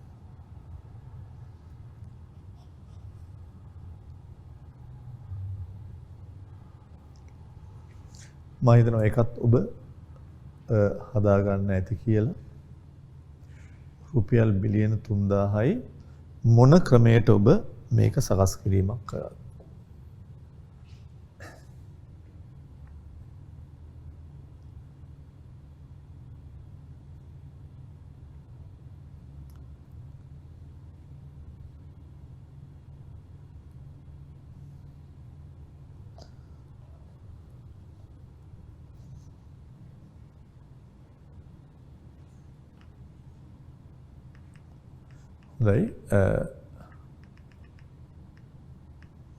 ඊළඟට මම එනවා ඒ අභ්‍යාසයේ තියෙන අවසාන කොටසට. බණ්ඩේ කියනවා මෙම ආර්ථිකයේ පරිභෝජනයේ නොවෙනස්ව පැවතියදී රාජ්‍ය වියදම බිලියන 100කින්ද ස්ථාවර බදු රුපියල් බිලියන 100කින්ද වැඩි වුණා නම් ආර්ථිකයේ ගුණක බලපෑම කොච්චරද? ඉතින් මේ වගේම අපි දෙයක් කතා කරා කලිනුත් පරිභෝජනයේ නොවෙනස්ව තියෙද්දි රාජ්‍ය වියදම රුපියල් බිලියන 100කින්ද? අර කතාවම තාම ඉන්නේ. රාජ්‍ය වියදම 100කින් වැඩි වෙනවා. බදු 100කින් වැඩි වෙනවා.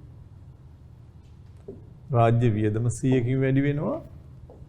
බදු 100කින් වැඩි වෙනවා.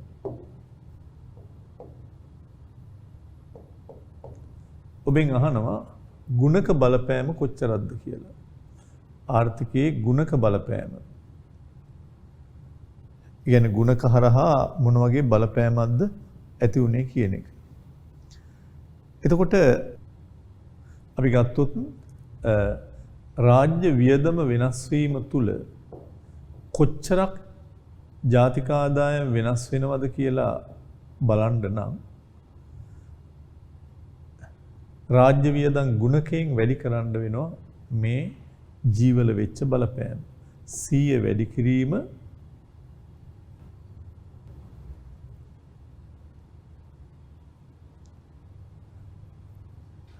රාජ්‍ය වියදම් ගුණකය. අපි දැක්කා පරිභෝජන වියදම තුල B වල අගය 0.75ක් තිබ්බා. එක බෙදීම එක ඍණ 0.75යි. මේ 7.5 ගානේ දීලා තියෙනවා C කියන සිතේ තුල තියෙනවා මේක B වල අගය. ඒ අනුව තමයි මේකෙන් ජාතික ආදායමට වෙන බලපෑම කොච්චරක්ද කියලා ඔබට ලැබෙන්නේ. ඒ නිසා 100 වැඩි කරනවා එක බෙදීම 0.25 මේ කොටසෙන්. 1.25න් බෙදනවා කියන්නේ 4න් එකකින් බෙදනවා කියන්නේ 1න් 4න් වැඩි කරනවා. ගුණකය 4යි. ජාතික ආදායම රුපියල් බිලියන 400කින් වැඩි වෙනවා. රුපියල් බිලියන 400කින් වැඩි වෙනවා. ඊළඟට ස්ථාවර බදු රුපියල් බිලියන 100කින් වැඩි වෙලා තියෙනවා. ඒ අනුව බදු වල තියෙන බලපෑම මෙන් කී ගුණයක් ජාතික ආදායම වෙනස් වෙනවද කියන එක අපිට එන්නේ බදු ගුණකයෙන් ගුණ කරාම බදුත් රුපියල් බිලියන 100යි. එහෙනම් බදු ගුණකයේ ඍණ B එක ඍණ B. B වලගේ ගානේ දීලා තියෙනවා 0.75යි කියලා. එහෙනම් උඩ 0.75යි යට එක ඍණ 0.75යි. ඒ අනුව 0.75 බෙදන්න තියෙන 0.25න් මේවා ඍණ. ඒ අනුව උත්තරේ ඍණ 3යි. කොහොමදත් ඔබ දන්නවා මෙතන ගුණකය 4යිනේ. මෙතන ගුණකය එක බෙදීම 0.25 කියන්නේ 4යි. මේ 4න් 100 වැඩි කරලා නැවිලා තියෙන්නේ. එයා ධන 4 නම් මෙයා ඍණ 4 වෙනවා. ඍණ 3 වෙනවා. එකක් අඩු වෙලා ඍණ වෙනවා. ඉතින් මේකෙන් තේ උත්තරේ එනවා. ඒ අනුව මෙතනින් වෙන බලපෑම රුපියල් බිලියන 300ක් ඍණ. අන්තිමට මොකද වුනේ? රාජ්‍ය වියදම් හරහා 400කින් ජාතික ආදායම් වැඩි වුණා. මේකෙන් 300කින් අඩු වුණා. සුද්ධ වශයෙන් ජාතික ආදායම 100කින් ප්‍රසාරණය වුණා. ඉතින් එහෙම නැතත් අපි කෙටියෙන් කිව්වොත් ඔබ දන්නවා තුලිත අයවැය ගුණකය 1යි.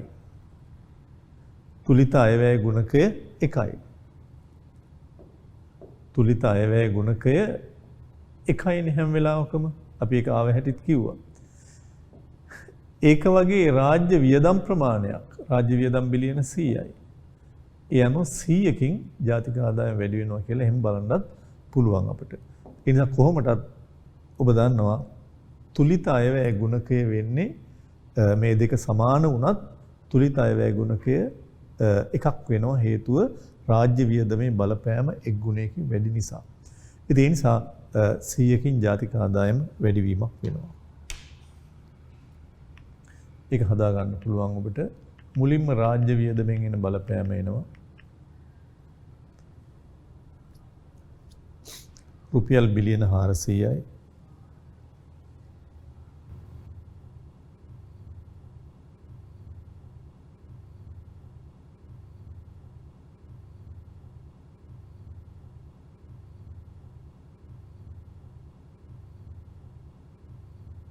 ඊළඟට සුද්ධ බදු වල තියෙන බලපෑම එනවා.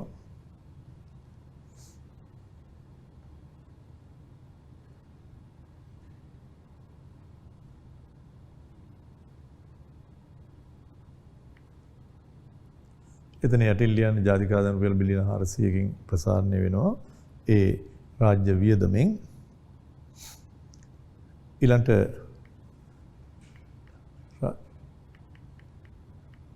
මෙතනින් බදු ගුණකය මෙන් 100කින් ජාතික ආදායම අඩු වෙනවා. ඒකත් ලියන්න. අතන රුපියල් බිලියන 400කින් ප්‍රසාරණය වුණා. මේක 300කින් සංකෝචනය වෙනවා.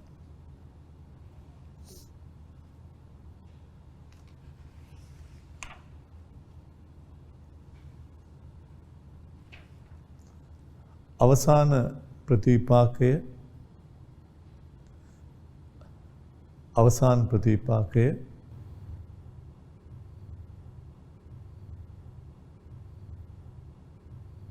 සමස්ත ජාතික ආදායම රුපියල් බිලියන 100කින් ප්‍රසාරණය වෙනවා.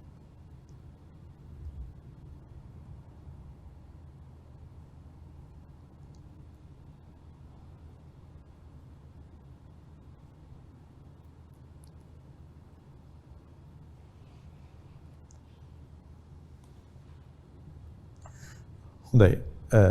අපි ඊළඟට කතා කරන්න යන කොටස ඊටාම වැදගත් ඒ වගේම විභාගයේදී නිතර ප්‍රශ්න එන කොටසක්. ව්‍යුහගත රචනා ප්‍රශ්න පත්‍රයේ ඔබට ලියන්නත් වෙන්න පුළුවන්. සමහර අවස්ථාවලදී බහුවර්ණ ප්‍රශ්න පත්‍රයේත් මෙවැනි ප්‍රශ්න ඕන තරම් ඇවිල්ලා තියෙනවා. සමතුලිත ආදායම් මට්ටම හා බැඳුණු සාර්වාර්ථික අස්ථායීතාවන්. දැන් ඔබ දන්නවා කොහොමද අපි සමතුලිත ජාතික ආදායම හැඳින්වුවේ? සමතුලිත ජාතික ආදායම කියලා අපි කිව්වේ කිසියම් නිමැවුම් මට්ටමක් උච්චාවචනය වෙන්නේ නැතුව පවත්නා මට්ටමේම එල්බ සිටීමනේ. කිසියම් නිමැවුම් මට්ටමක් පවත්නා මට්ටමින් වෙනස් වෙන්නේ නැතුව උච්චාවචනය වෙන්නේ නැතුව ඒ මට්ටමේම එල්බ සිටීම රැඳී සිටීමේ තියෙන නැඹුරුව මතක ඇති එක. ඒක තමයි සමතුලිත ජාතික ආදායම. හැබැයි සමතුලිත ජාතික ආදායම යටතේ කාටවත් කියන්න බෑ හැම වෙලාවකදීම සමතුලිත ජාතික ආදායම කියන්නේ ආර්ථිකයේ ස්ථායීතාවක් කියලා. ආර්ථිකයේ ස්ථාවර මට්ටමක තියෙනවා කියලා කියන්න බෑ හැම වෙලාවකම. ජාතික ආදායම සමතුලිත වෙන්න පුළුවන් ආර්ථික අස්ථායීතාවයෙන්ොත් තියෙන අවස්ථාවක මම කියන දේ පැහැදිලි ඇති මේ දෙකක් කියන එක මම කියන්නේ. ජාතික ආදායම සමතුලිත වෙන්න පුළුවන්. දැන් තරාදියක දෙපැත්තක් තැටි තරාදියක මේ දෙපැත්තක් සමතුලිත වෙන්න පුළුවන් කිලෝවකදී. කිලෝවේ පඩියක් දාලා දැම්මම සමතුලිත වෙනවා. සමාන වෙනවා. කිලෝ දෙකේ පඩියක් දාලා ඊට සමාන භාණ්ඩ දැම්මත් සමාන වෙනවා. ඒ වගේම ඔබ දන්නවා වෙළඳ පොලේදී ඉල්ලුම සැපයුම සමාන වීමෙන් මිලක් තීරණය වෙනවා ප්‍රමාණයක් තීරණය වෙනවා. ඒක සමාජයට ගැළපෙන ප්‍රශස්තම එක නොවෙන්න පුළුවන්. ඒ නිසා මේ සමතුලිත ජාතික ආදායම කියන්නේ යම් නිමැවුම් මට්ටමක් පවත්නා මට්ටමේම නොවෙනස්ව තිබීමේ ප්‍රවණතාව. එල්බ සිටීමේ තත්ත්වයක මොහොතක. එතකොට හැබැයි ඒ සමතුලිත ජාතික ආදායම් මට්ටමක් තියෙන්න පුළුවන් ඒ වෙලාවේ ආර්ථිකය අස්ථාවරයි. ඒ කියන්නේ ආර්ථිකය පූර්ණ සේවා නියුක්ති මට්ටමක නැහැ. රටේ මිල මට්ටම් ඉහළ ගිහිල්ලා මිල මට්ටම් අනවශ්‍ය විදිහට පහළ ගිහිල්ලා ඔය උද්දමන අවදමන තත්ත්වයන් යටතේ ඕනේ තරම් ජාතික ආදායම සමතුලිත මට්ටමේ තියෙන්න පුළුවන්. ඉතින් එවැනි අවස්ථාවන් ප්‍රධාන වශයෙන් අපි තුනක් ගැන කතා කරනවා. දැන් ආයසරයක් මම කිව්වොත් දැන් ඔබ අහලා තියෙන පැති වලින් ගත්තොත් ඔබට මතක ඇති ව්‍යාපාර චක්‍ර ගැන අපි කතා කරනවා. මේ පැත්තේ කාලය දාලා මේ පැත්තේ නිමැවුම දාලා ඔබට මතක ඇති මේ වගේ විභව නිමැවුමක් තියෙනවා. ඒ අනුව සැබෑ නිමැවුම ඔය ආකාරයට යනවා. ඉතින් මේ හරිය අපි කියනවා නිමැවුම් පරතරයේ ධන ඍණ එහෙම අපි කිව්වා. ඒතර ආර්ථිකය සමතුලිත වෙන්න පුළුවන් මේ හරියේදී. මෙතනත් පුළුවන් තරම් රජයක් උත්සාහ දරනවා මේ ඔබ දන්නවා සමාහාර වියදමේ ඇති වෙන වෙනස්කම්වත් තමයි මේ චක්‍රය එහෙම යන්නේ. ඉල්ලුම අඩු වැඩි වෙනකොට. ඉතින් ඔබ දන්නවා සමහර විට මේ හරියේදීත් සමතුලිත වෙනවා මේ හරියේදී. හැබැයි මේ වෙලාවේ අස්ථාවර තත්වයක් තියෙන ආර්ථිකය. ස්ථාවර බවන්නේ ආණ්ඩුවක් උත්සාහ දරන්නේ පුළුවන් තරම් මේ විභව නිමැවුමට පූර්ණ සේවා නියුක්ති මට්ටමටම ආර්ථිකය ළඟා කරගන්න එක සැබෑ නිමැවුම. ඉතින් ඒ නිසා මේ සමතුලිත ජාතික ආදායමක් ඇති වෙන්න පුළුවන්. හැබැයි ආර්ථිකය ස්ථාවර නැහැ, ස්ථායී නැහැ. අස්ථායී තත්වයක් යටතේ. ඉතින් ඒ නිසා අපි දැන් අද කතා කරන්නේ එවැනි අස්ථායී අවස්ථාවන් මොනවද කියලා. එකක් තමයි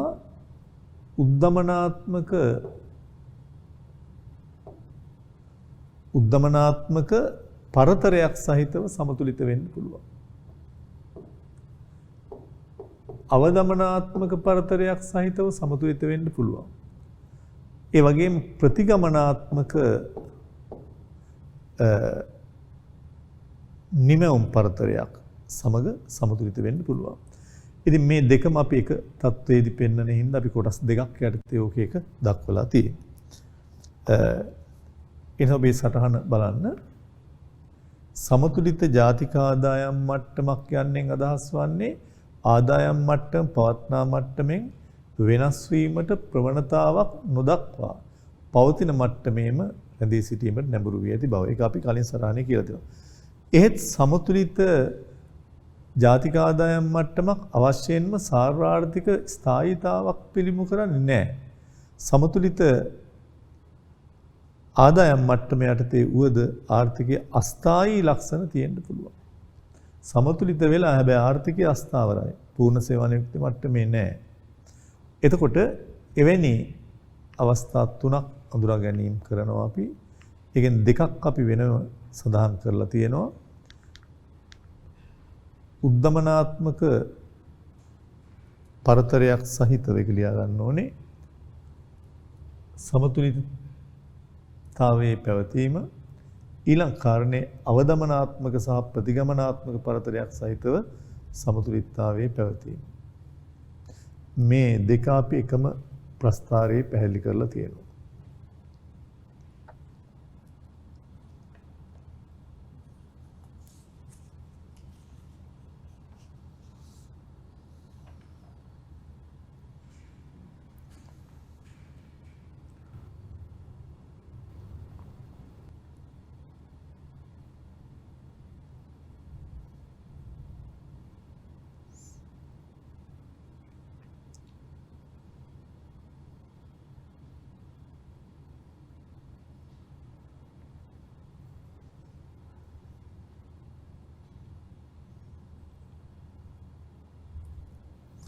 ඉස්සලම අපි ගන්නවා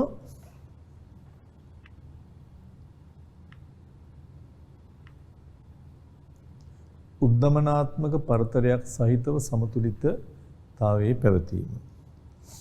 ඉතින් මේක ඊටාම වැදගත්. දැන් උද්දමනාත්මක පරතරයක් සහිතව සමතුලිතතාවයේ පැවතීම. මොකද්ද මේ? මම මේක කේනීසියානු කතිර ආකෘතිය තුලින් පැහැදිලි කරන්නම්. මේ පැත්ත y මේ පැත්ත e අංශක 45 රේඛාවක් තියෙනවා. y සමානයි e. ඒ අනුව e රේඛාව මෙහෙම තියෙනවා. සමාහාර ඉල්ලුම. සමතුලිත ජාතික ආදායම මෙතන තියෙනවා. මේක තමයි පූර්ණ සේවා නියුක්ති මට්ටමේ සමතුලිත ජාතික ආදායම. full employment. එතකොට ඒ පූර්ණ සේවා නියුක්ති මට්ටමට අවශ්‍ය ඉල්ලුම තමයි මේකෙන් පේන්නේ. විභව නිමැවුම එමෙත හැකියා මායමෙන් පේන එක. ඒතර මේක තමයි පූර්ණ සේවා නියුක්ති මට්ටම යටතේ සමතුලිත නිමැවුම් මට්ටම. එතකොට දැන් ඔබට පේනවා පූර්ණ සේවා නියුක්තිය කියන්නේ සාධක සියල්ල සේවා නියුක්ත වෙලා තියෙන්නේ. ඒ අනුව මෙතෙන්දී ඔබට ඊටාම පැහැදිලි පූර්ණ සේවා නියුක්ති මට්ටමට සල්ලනාකාරී ඉල්ලුමක් ඇවිල්ලා තියෙනවා. ඒ නිසා සමතුලිත වෙලා තියෙනවා. මේක A. හැබැයි සැලසුම්ගත සමාහාර ඉල්ලුමට වඩා මේ සමාහාර ඉල්ලුම දන්නවා C ධන I ධන G ධන NX. සැලසුම්ගත ඉල්ලුමට වඩා ආර්ථිකයේ ඉල්ලුම වැඩි වෙන්න පුළුවන්. සැලසුම්ගත ඉල්ලුමට වඩා ආර්ථිකයේ ඉල්ලුම වැඩි වෙන්න පුළුවන්. එහෙම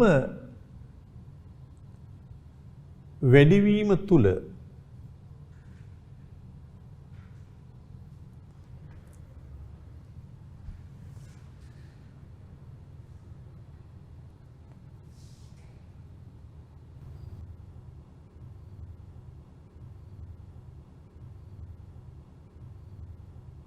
නමුත් පූර්ණ සේවා නියුක්ති නිමැවුම් මට්ටම සඳහා අවශ්‍ය ඉල්ලුමට වඩා ඒ කියන්නේ මේක පූර්ණ සේවා නියුක්ති නිමැවුම් මට්ටමට අවශ්‍ය ඉල්ලුම මේක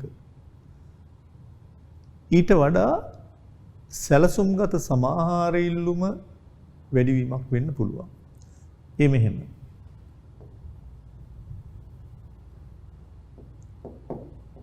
E1 දැන් ඔබට පේනවා ඇති ඇත්තටම රටේ පූර්ණ සේවා නියුක්ති මට්ටම මේකනේ. ඒක තමයි සියලු සාධක සේවා නියුක්ත වුණාම ලබා ගන්න පුළුවන් නෙමෙයි. නමුත් සැලසුම්ගත ඉල්ලුම ඒ පූර්ණ සේවා නියුක්තිය සඳහා අවශ්‍ය ඉල්ලුමට වඩා වැඩි වෙලා මේ ඉහළින් තියෙන්නේ. දැන් මොකද වෙන්නේ? දැන් මේක හරහා ඉල්ලුම වැඩි වුණාම වෙන ප්‍රධානම සිද්ධිය තමයි ඔබ දන්නවා නිමැවුම තවත් වැඩි කරන්න බැරි වෙනකොට නාමිකව වැඩි වෙන්න පුළුවන්. නිමැවුම තවත් වැඩි වෙන්න බැරි වුණාම මිල මට්ටම ඉහළ යනවා. උද්දමනය කියලා කියන්නේ ඒක. ඒ නිසා ඒ උද්දමනාත්මක පරතරය අපිට පෙන්වන්න පුළුවන් මෙන්න මෙතනින්. උද්දමනාත්මක පරතරය මෙතනින් පෙන්වන්න පුළුවන් මේ ආකාරයට. උඩ පේනවා ඇති අර පූර්ණ සේවා නියුක්ති නිමැවුම සඳහා අවශ්‍ය ඉල්ලුමට වඩා ඉල්ලුම වැඩිවීම තුල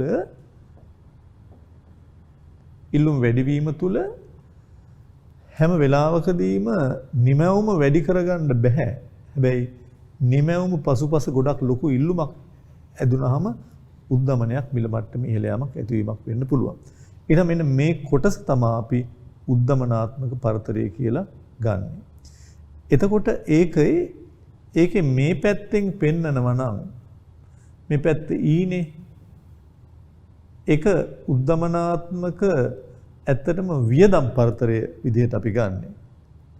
මෙතන තමයි උද්දමනාත්මක පරතරය කියන එක අපි යොදා ගැනීමක් කරන්නේ. ඒතර මේ කොටස එන්නේ උද්දමනාත්මක පරතරය. එතන මේ පැත්තෙන් මෙතනින් පෙන්වනවා නම් උද්දමනාත්මක වියදම් පරතරය එමෙතන අදි සමස්ත වියදම් පරතරය.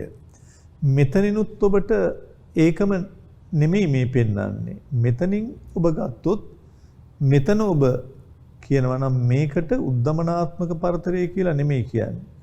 මෙතන උද්දමනාත්මක නිමැවුම් පරතරය කියලා කියන්නේ.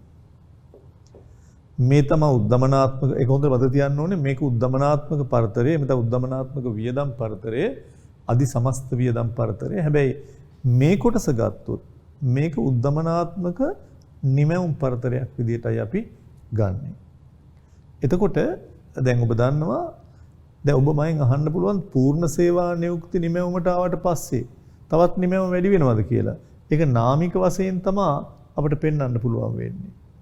ඒතර ඔබ කලිනුත් මේ දේ දැක්කා. දැන් අපි කියනවානේ සමහර විට ආර්ථිකයක දැන් මේ බලන්නකො මේ පැත්තෙන් අපි පැහැදිලි කරත් මේ පැත්තට අපි වයි දාලා මේ පැත්තට මිල මට්ටම දැම්මොත් උන් මතක ඇති මේ සමාහාර ඉල්ලුම් සැපයුම් වක්‍ර ඇග්‍රිගේට් ඩිමාන්ඩ් ඇග්‍රිගේට් සප්ලයි. ඒතර මේකේ පූර්ණ සේවා නියුක්ති මට්ටමේ නිමැවුමක් තියෙනවා. ඒ නිසා ඒ පූර්ණ සේවා නියුක්ති මට්ටමේ නිමැවුමට තවත් එහා ඉල්ලුම වැඩි වෙලා වුණොත් වෙන්නේ මිල මට්ටමේ ඉහළ යාමක් තමයි.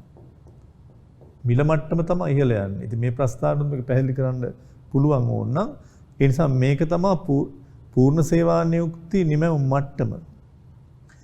ඒ හින්දා නමුත් ඉල්ලුම වැඩි වෙන්න රටේ උද්දමනාත්මක තත්වයක් තමයි ඇති වෙන්නේ. මිල මට්ටම ඉහළ යනවා විතරයි වෙන්නේ.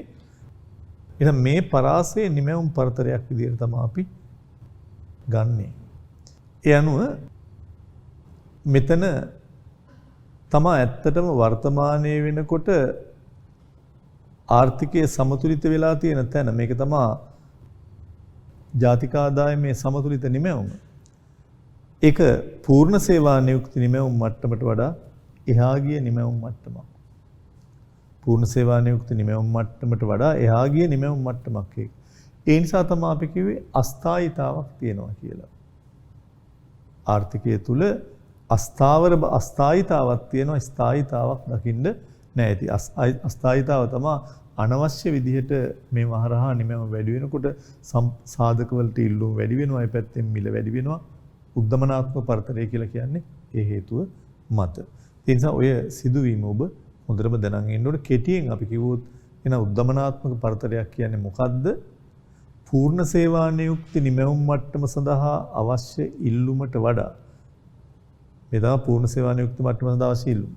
ඊට වඩා ඉල්ලුම වැඩිවීම තුළ ඇති වෙන මෙන්න මේ පරාසය. ඒක තමයි උද්දමනාත්මක පරතරය, උද්දමනාත්මක වියදම් පරතරය. ඒ තුලින් නාමිකව නිමැවුම වැඩිවීමක් වෙනවා. ඒක උද්දමනාත්මක නිමැවුම් පරතරය කියලායි හඳුන්වන්නේ.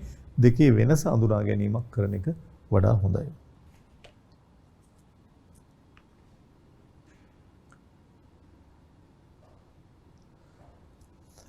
ඒකේ සටහන ලියා ගන්න වෙනවා. උද්දමනාත්මක පරතරය යන්නෙන් අදහස් කරනුයේ ආර්ථිකයේ සැලසුම් කළ සමාහාර වියදම.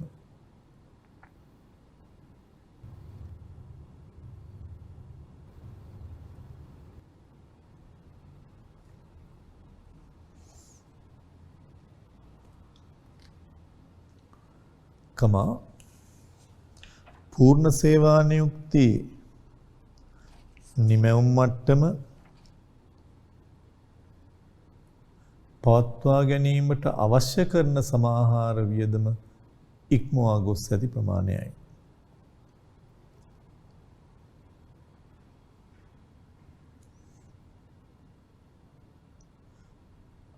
ආර්ථිකයේ සැලසුම් කළ සමාහාර වියදම පූර්ණ සේවා නියුක්ති නිමැවුම් මට්ටම පවත්වා ගැනීමට අවශ්‍ය කරන සමාහාර වියදම ඉක්මවා ගොස් ඇති ප්‍රමාණයයි. ඊට පස්සේ යටිනුත් කියනවා නැතහොත් විභව නිමැවුම් මට්ටමේ සමාහාර ඉල්ලුම ඉක්ම වූ අධි සමස්ත වියදම් ප්‍රමාණය. ආර්ථිකයේ සැබෑ නිමැවුම් මට්ටම විභව නිමැවුම් මට්ටම ඉක්මවා පවතින විට උද්දමනාත්මක පරතරයක් දකින්න ලැබෙනවා. උද්දමනාත්මක පරතරයක ප්‍රතිඵලය වන්නේ උද්දමන පීඩනය. ඇයි ඉල්ලුම වැඩි වෙලා නිමැවුම වැඩි වුණාම එතනින් සාධක වලට ඉල්ලුම වැඩි වෙනවා, මිල ඉහළ යනවා. ඉහළ යන සමාහාර වියදම් ප්‍රතිචාර වශයෙන් මූර්ත නිමැවුම් ප්‍රසාරණය කිරීමට ව්‍යාපාර ආයතනවලට නොහැකි බැවින් මිල ගණන් ඉහළ ගොස් ඉල්ලුමෙන් ඇදුණු උද්දමනයක් හට ගන්නවා. එහිදී දලදේශීය නිෂ්පාදිතයේ නාමික වටිනාකම ඉහළ යන නමුත් මූර්ත අගය නොවෙනස්ව තියෙනවා.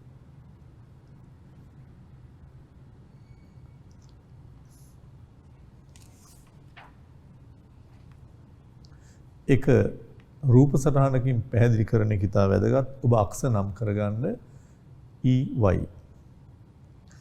y සමානයි E රේඛාව ඇඳ ගන්න අංශක 45න් පූර්ණ සේවා නියුක්ති මට්ටමට අවශ්‍ය ඉල්ලුම ඇඳ ගන්න.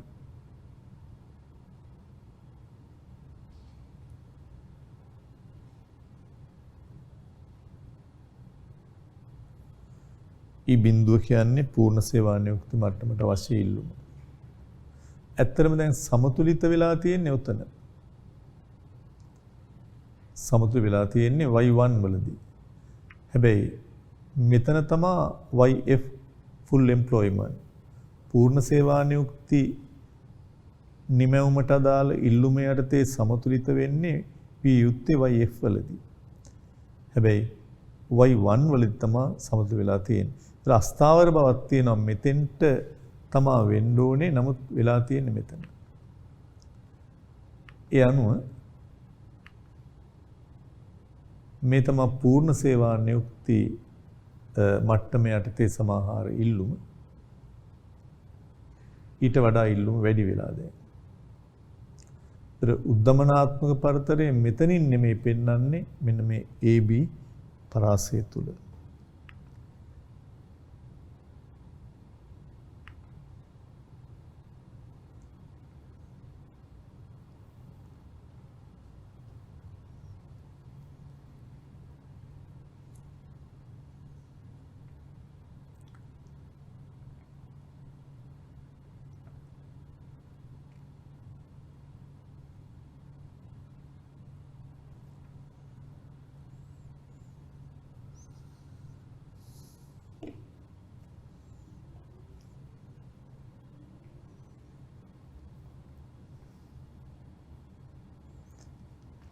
මෙතන උද්දමනාත්මක පරතරය උද්දමනාත්මක වියදම් පරතරය දෙකම හරි.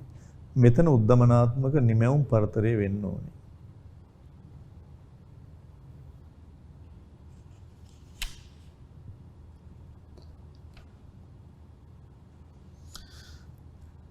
එක හරියට ඇඳ ගන්න තරමට හොඳයි. මේ කොටස තමයි ඇත්තටම උද්දමනාත්මක පරතරය වෙන්නේ. AB.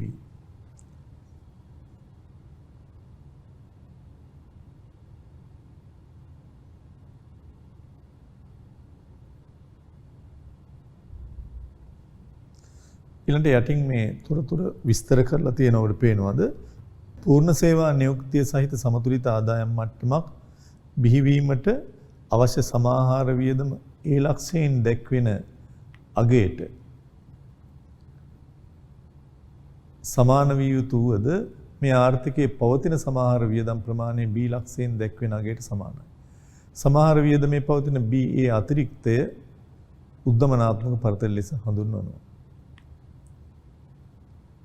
ආර්ථිකයේ විභව නිමැවුම් මට්ටම YF full employment F අකුර දාලා තියෙනවා. පවත්නා සමාහාර වියදම් සිතියට අනුව සමතුලිතය හටගන්නේ Y1 නිමැවුම් මට්ටමේදී. Y1 YF මගින් නිරූපණය වන්නේ උද්දමනාත්මක නිමැවුම් පරතරය. එනම් සැබෑ නිමැවුම් මට්ටම විභව නිමැවුම් මට්ටමට වඩා ඉදිරියෙන් පවතී. ඒ නිසා මේ ප්‍රස්තාරේ හරියටම ඇඳගත්තුත් තමයි ඔබට ඒ නිසි අවබෝධය ලැබෙන්නේ.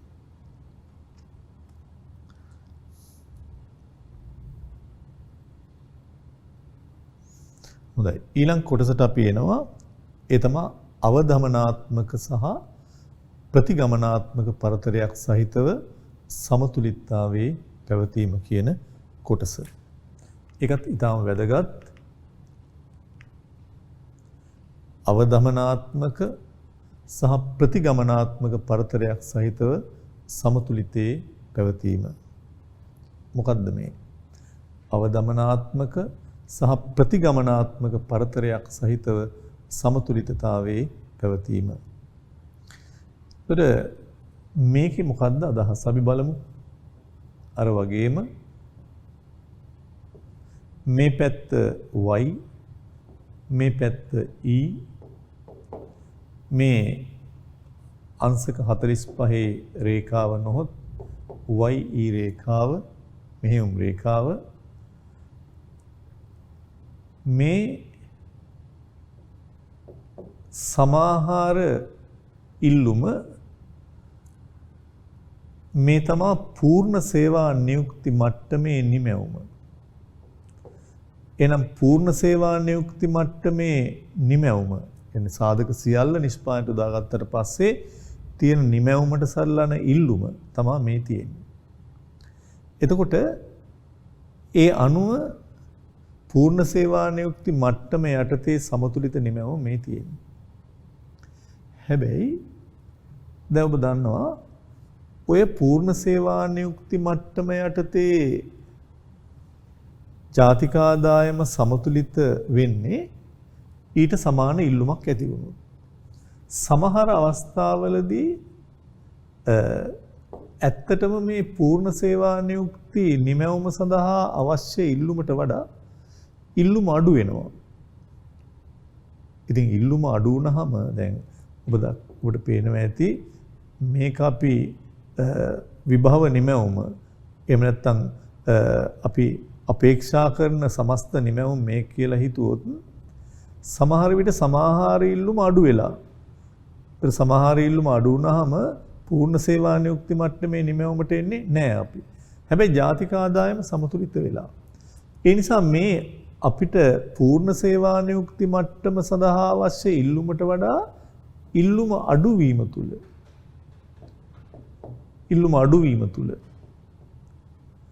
ජාතික ආදායම සමතුලිත වෙලා තියෙනවා මෙතන. y බිඳුව. ජාතික ආදායම සමතුලිත වෙලා තියෙනවා මෙතන. පූර්ණ සේවා නියුක්ති මට්ටම යටතේ සමතු වෙන්න ඕනේ මෙතන. හැබැයි මේ නියම වශයෙන් ඉල්ලුම නැති හින්දා සමතුලිත වෙලා තියෙන්නේ මෙතන. ඒ නිසා මෙන්න මේ පරාසය අපි හඳුන්වනවා අවදමනාත්මක පරතරය කියලා. මේ පැත්තෙන් ගත්තොත් මේක අවදමනාත්මක වියදම් පරතරය. හැබැයි අපි මෙතනින් ගත්තොත් මේකට කියන්නේ අවදමනාත්මක පරතරය කියලා. ඒකට කියන්නේ ප්‍රතිගමනාත්මක පරතරය කියන වචනේ. ඒ පැත්ත නිමැවුම පැත්තෙන් එන්නේ. මේක තමයි අවදමනාත්මක පරතරය. මේක ප්‍රතිගමනාත්මක පරතරය කියලා තමයි මේ කොටස අපි හඳුන්වන්නේ. ඒ නිසා පූර්ණ සේවා නියුක්ති නිමැවුම යටතේ ජාතික ආදායම සමතුලිත වෙන්න ඕනේ. මෙතන වුණත් ඇත්තටම සමතුලිත වෙලා තියෙන්නේ මෙතන. ඇයි මේකට අවදමනයක් කියන්නේ? අවදමනය කියන්නේ මිල මට්ටම අඩු වෙලා. ඉතින් ළමයි ඉල්ලුම අඩු වුණාම රටේම කුටුම්බයෝ ව්‍යාපාරිකයෝ භාණ්ඩ වලට ඉල්ලුම අඩු වුණාම සාධක සඳහා ඉල්ලුමත් අඩු වෙනවා. ඒතර සාධක සඳහා ඉල්ලුම අඩු වුණාම මිනිසුන්ගේ ආදායම් අඩු වෙලා ඉල්ලුම අඩු වෙලා මිල මට්ටම වහිනවා. ඒ නිසා මේ නිමැවුමට සල්ලන පූර්ණ සේවා නියුක්තියෙන් නිමැවුමට සල්ලන ඉල්ලුමක් නැති වුණාම ඉල්ලුම අඩුවීම තුල අපි දන්නවා මිල මට්ටමේ අඩුවීමක් වෙන්න පුළුවන්. ඉතින් ඒකත් අපිට අර කලින් කතා කරපු සමාහාර ඉල්ලුම් සමාහාර සැපයුම් වක්‍රානුවත් කතා කරන්න පුළුවන්. මේ පැත්ත මිල මට්ටම, මේ පැත්ත ජාතික ආදායම මූර්ත නිමැවුම. යන්නේ සමාහාර ඉල්ලුම ඔහොම තියෙනවා නම් පූර්ණ සේවා නියුක්ති මට්ටමේ නිමැවුම ඔය වගේ තියෙනවා නම් සමාහාර සැපයුම මෙතන තමයි පූර්ණ සේවා නියුක්ති මට්ටම යටතේ නිමැවුම සමතුලිත වෙන්නේ මෙතන. හැබැයි මේ ඉල්ලුම අඩුවීම තුල සමතුලිතය පල්ලෙහාට එන්න පුළුවන්, මිල මට්ටමත් අඩු වෙන්න පුළුවන්. මිල මට්ටම දැම්මද ඔබ දන්නවා කේනිසියානු කතිරාකෘතිය තුල අපි මිල මට්ටම වෙනස් වෙන්නේ නැහැ කියලා උපකල්පනය කරලා තියෙන්නේ. හැබැයි ඊට පස්සේ ආව මේ ආකෘතිය තුල ඒක පැහැදිලිව පේනවා. ඒ නිසා මේකෙන් මිල මට්ටමක් ගැන කතා කරන්න බෑ. හැබැයි මේ අවදමනාත්මක පරතරය ගැන ඉතා පැහැදිලිව පේනවා. ඒ නිසා අවදමනාත්මක පරතරය කියලා කියන්නේ සැලසුම් කළ සමාහාර වියදම. සැලසුම් කළ සමාහාර වියදම කියලා කියන්නේ මෙන්න මේක. මේක පූර්ණ සේවා නියුක්ති මට්ටමේ වියදම. මේ සැලසුම් කළ සමාහාර වියදම පූර්ණ සේවා නියුක්ති මට්ටම පවත්වා ගන්න අවශ්‍ය කරන වියදමට වඩා අඩු වෙලා තියෙන ප්‍රමාණය. මේ දුරෙන් පේන්නේ ඒ පූර්ණ සේවා නියුක්ති මට්ටම යටතේ සමතුලිත ජාතික ආදායමට මේ ජාතික ආදායම අඩු වීමෙන් ප්‍රතිගමනාත්මක පරතරයක් තියෙනවා කියන එක තමයි අපි පැහැදිලි කිරීමක් කරන්නේ. හොඳයි. ඒ නිසා මේක මම හිතනවා ඔබට පැහැදිලි කියලා. හැඳින්වීම අවදමනාත්මක පරතරය යන්නෙන් අදහස් කරනුයේ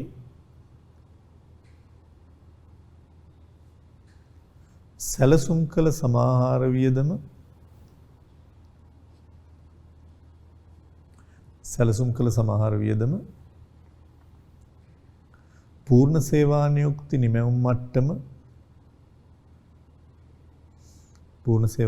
නිමැවුම් මට්ටම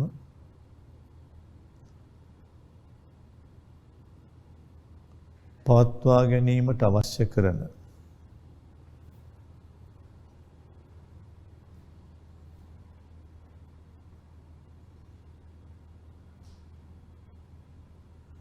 සමාහාර වියදමට වඩා අඩුවෙන් ඇති ප්‍රමාණයයි.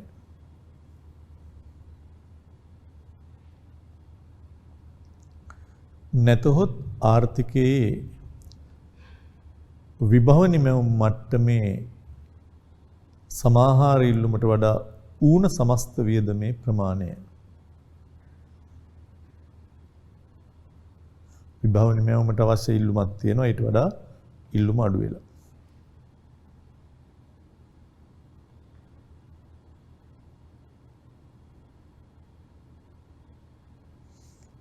ඒ අනුව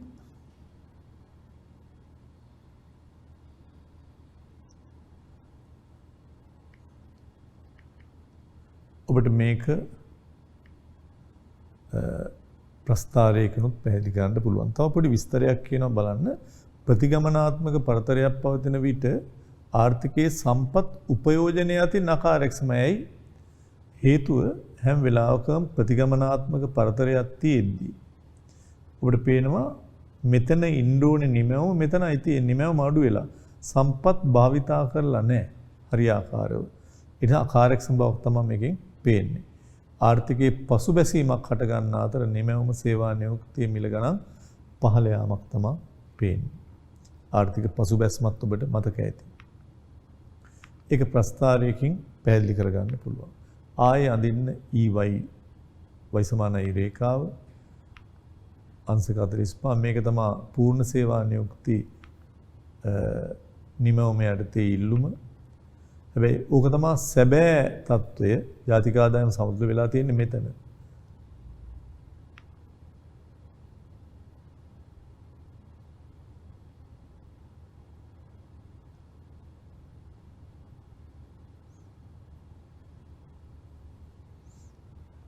ඒ අනුව අවදමනාත්මක පරතරය නොහොත් අවදමනාත්මක වියදම් පරතරය එන්නේ උතන. මෙතන තමයි අවදමනාත්මක පරතරය එන්නේ. මෙතන එන්නේ ප්‍රතිගමනාත්මක පරතරය.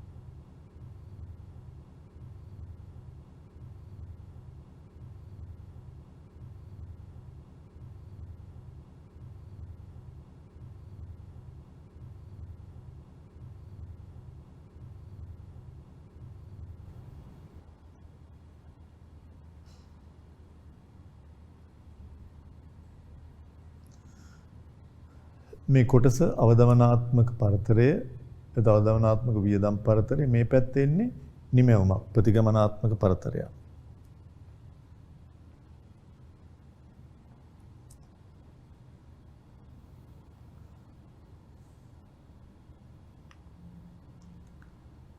වදින ප්‍රස්තාරය අඳ ගන්න ඇති. යටින් ඒ ප්‍රස්තාරය පිළිබඳ සමස්ත විස්තරයක් කරනවා. පූර්ණ සේවා නියුක්තිය සහිත සමතුලිත ආදායම් මට්ටම බිහිවීමට සැලසුම් කළ සමාහාර වියදම ඩී ලක්ෂයෙන් දැක්වෙන අගයට සමාන ප්‍රමාණයක් වුවද. ඒ කියන්නේ මෙතන තමයි එන්න ඕනි. හැබැයි සමතුලිත වෙලා තියෙන්නේ මෙතන.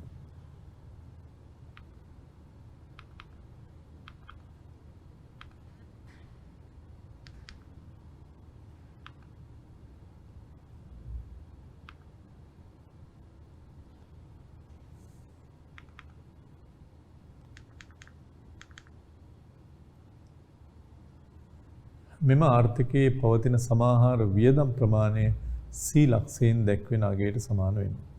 සමාහාර වියදමේ දක්න ලැබෙන DC ප්‍රමාණයේ ඌනතාවය අවධානාත්මක පරතරය. ආර්ථිකයේ විභව නිමැවුම් මට්ටම YF වද පවත්නා සමාහාර වියදම් සිතයට අනුව සමතුලිතය හටගන්නේ Y1 නිමැවුම් මට්ටමේදී. YF Y1 මගින් දැක්වෙන්නේ ප්‍රතිගමනාත්මක නිමැවුම් පරතරය. එනම් සැබෑ නිමැවුම් මට්ටම විභව නිමැවුම් මට්ටමට වඩා පහළින් පවතී. ඒකෙන් ඔබට ලැබුණු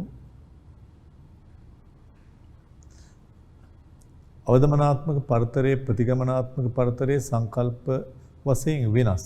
ඒක වැදගත්. අවදමනාත්මක පරතරය කියන්නේ වියදම් පැත්තෙන්. අවදමනාත්මක පරතරය පිළිඹු කරන්නේ ආර්ථිකයේ අකාර්යක්ෂමතාවයට බලපෑ ඇති හේතුව. දැන් ඔබ දැක්කා YE වුණාම මේක YE රේඛාව මේක තමයි ඊට පූර්ණ සේවා නියුක්ති මට්ටමට අවශ්‍ය ඉල්ලුම. හැබැයි නියම ඉල්ලුම ඊට වඩා අඩුවීමක් වෙලා තියෙනවා. එතකොට අවදමනාත්මක පරතරය කියලා ඔබ පෙන්වුවේ මේ දුර. එතකොට ඒකෙන් පේන්නේ ඇත්තටම මෙතන වෙච්ච සම්පත් අකාර්යක්ෂමතාවයට ගැනීමම අඩු වෙලා තියෙන එකට හේතුව මොකක්ද කියන එක. ප්‍රතිගමනාත්මක පරතරයේ පෙන්눔 කරන්නේ සමහර වියදමේ උණතාවේ ප්‍රතිවිපාකයේ හෙවත් නිමැවුම සේවා නියුක්තිය සංකෝචනය. ඊට මෙතන නිමැවුමේ අඩුවීම පේනවා. ඇයි අඩු උනේ කියන එක මෙතනින් පේනවා. අඩු උනේ ඇයි? ඉල්ලුම අඩු වෙලා. ඉල්ලුම අඩු වුනහම නිමැවුම අඩු වෙනවා. මෙතන හේතුව පේනවා. ඉල්ලුම අඩුවීම ඒකේ ප්‍රතිඵලය මෙතනින් පේනවා නිමැවුම අඩුවීම. ඒ නිසා අවදමනාත්මක පරතරය කියන එකයි ප්‍රතිගමනාත්මක නිමැවුම් පරතරය දෙකක්. අවදමනාත්මක පරතරය කියන්නේ හේතුව.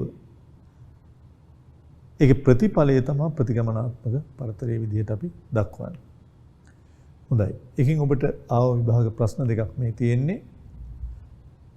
ධන නිමැවුම් පරතරයක් පවත්න ආර්ථිකයක ධන නිමැවුම් පරතරයක් කියන එක චක්‍ර වලින් ඔබ දැක්කා. මෙහෙම ඇවිල්ලා මේ හරිය ධන නිමැවුම් පරතරයක්. මේ අනුව ඍණ, මේ හරිය ඍණ. ඒ අනුව ධන නිමැවුම් පරතරයක් කියනදී ඉල්ලුම වැඩිවීම තුල තමයි හැම වෙලාවකම නිමැවුම් වැඩිවීමක් වෙලා තියෙන්නේ. ඒ වගේ වෙලාවක ඉල්ලුමෙන් ඇදුණු උද්දමනීය පීඩනයක් තමයි දකින්න ලැබෙන්නේ. නිමැවුම කියන්නේ ඉල්ලුම වැඩි වෙලා තමයි නිමැවුම වැඩි වෙලා තියෙන්නේ. දෙවෙනි එක උග්‍ර පසුබෑමකට මුහුණ පා සිටින ආර්ථිකයක ඔබට පසුබෑමත් හැකියාමායින් වලත් මතක ඇති. පසුබැස්ම කියන්නේ පල්ලෙහාට ලක්ෂයක්. විභව නිමැවුමට වඩා නිමැවුම අඩුයි. වඩාත් සඵල රාජ්‍ය මූල්‍ය ප්‍රතිඵලය වන්නේ. ඒ කියන්නේ නිතරම පසුබැස්මක් වෙලා තියෙන නිමැවුම අඩු වෙලා සේවා නියුක්තිය අඩු වෙලා මේ ඔක්කොම. ඒ නිසා පුළුවන් තරම් ඒ වගේ වෙලාවක ආණ්ඩුවේ වියදම වැඩි කරොත් නිමැවුම වැඩි වෙනවා. දැන් ඔබ දන්නවා ජාතික ගිණුම් වලත් අපි කතා කරනවා මේ පැත්තෙන් G වැඩි වෙනකොට අනිවාර්යයෙන්ම ජාතික ආදායමේ වැඩිවීමක් වෙනවා. ආණ්ඩුවේ වියදම් වැඩි කරන්න වෙනවා.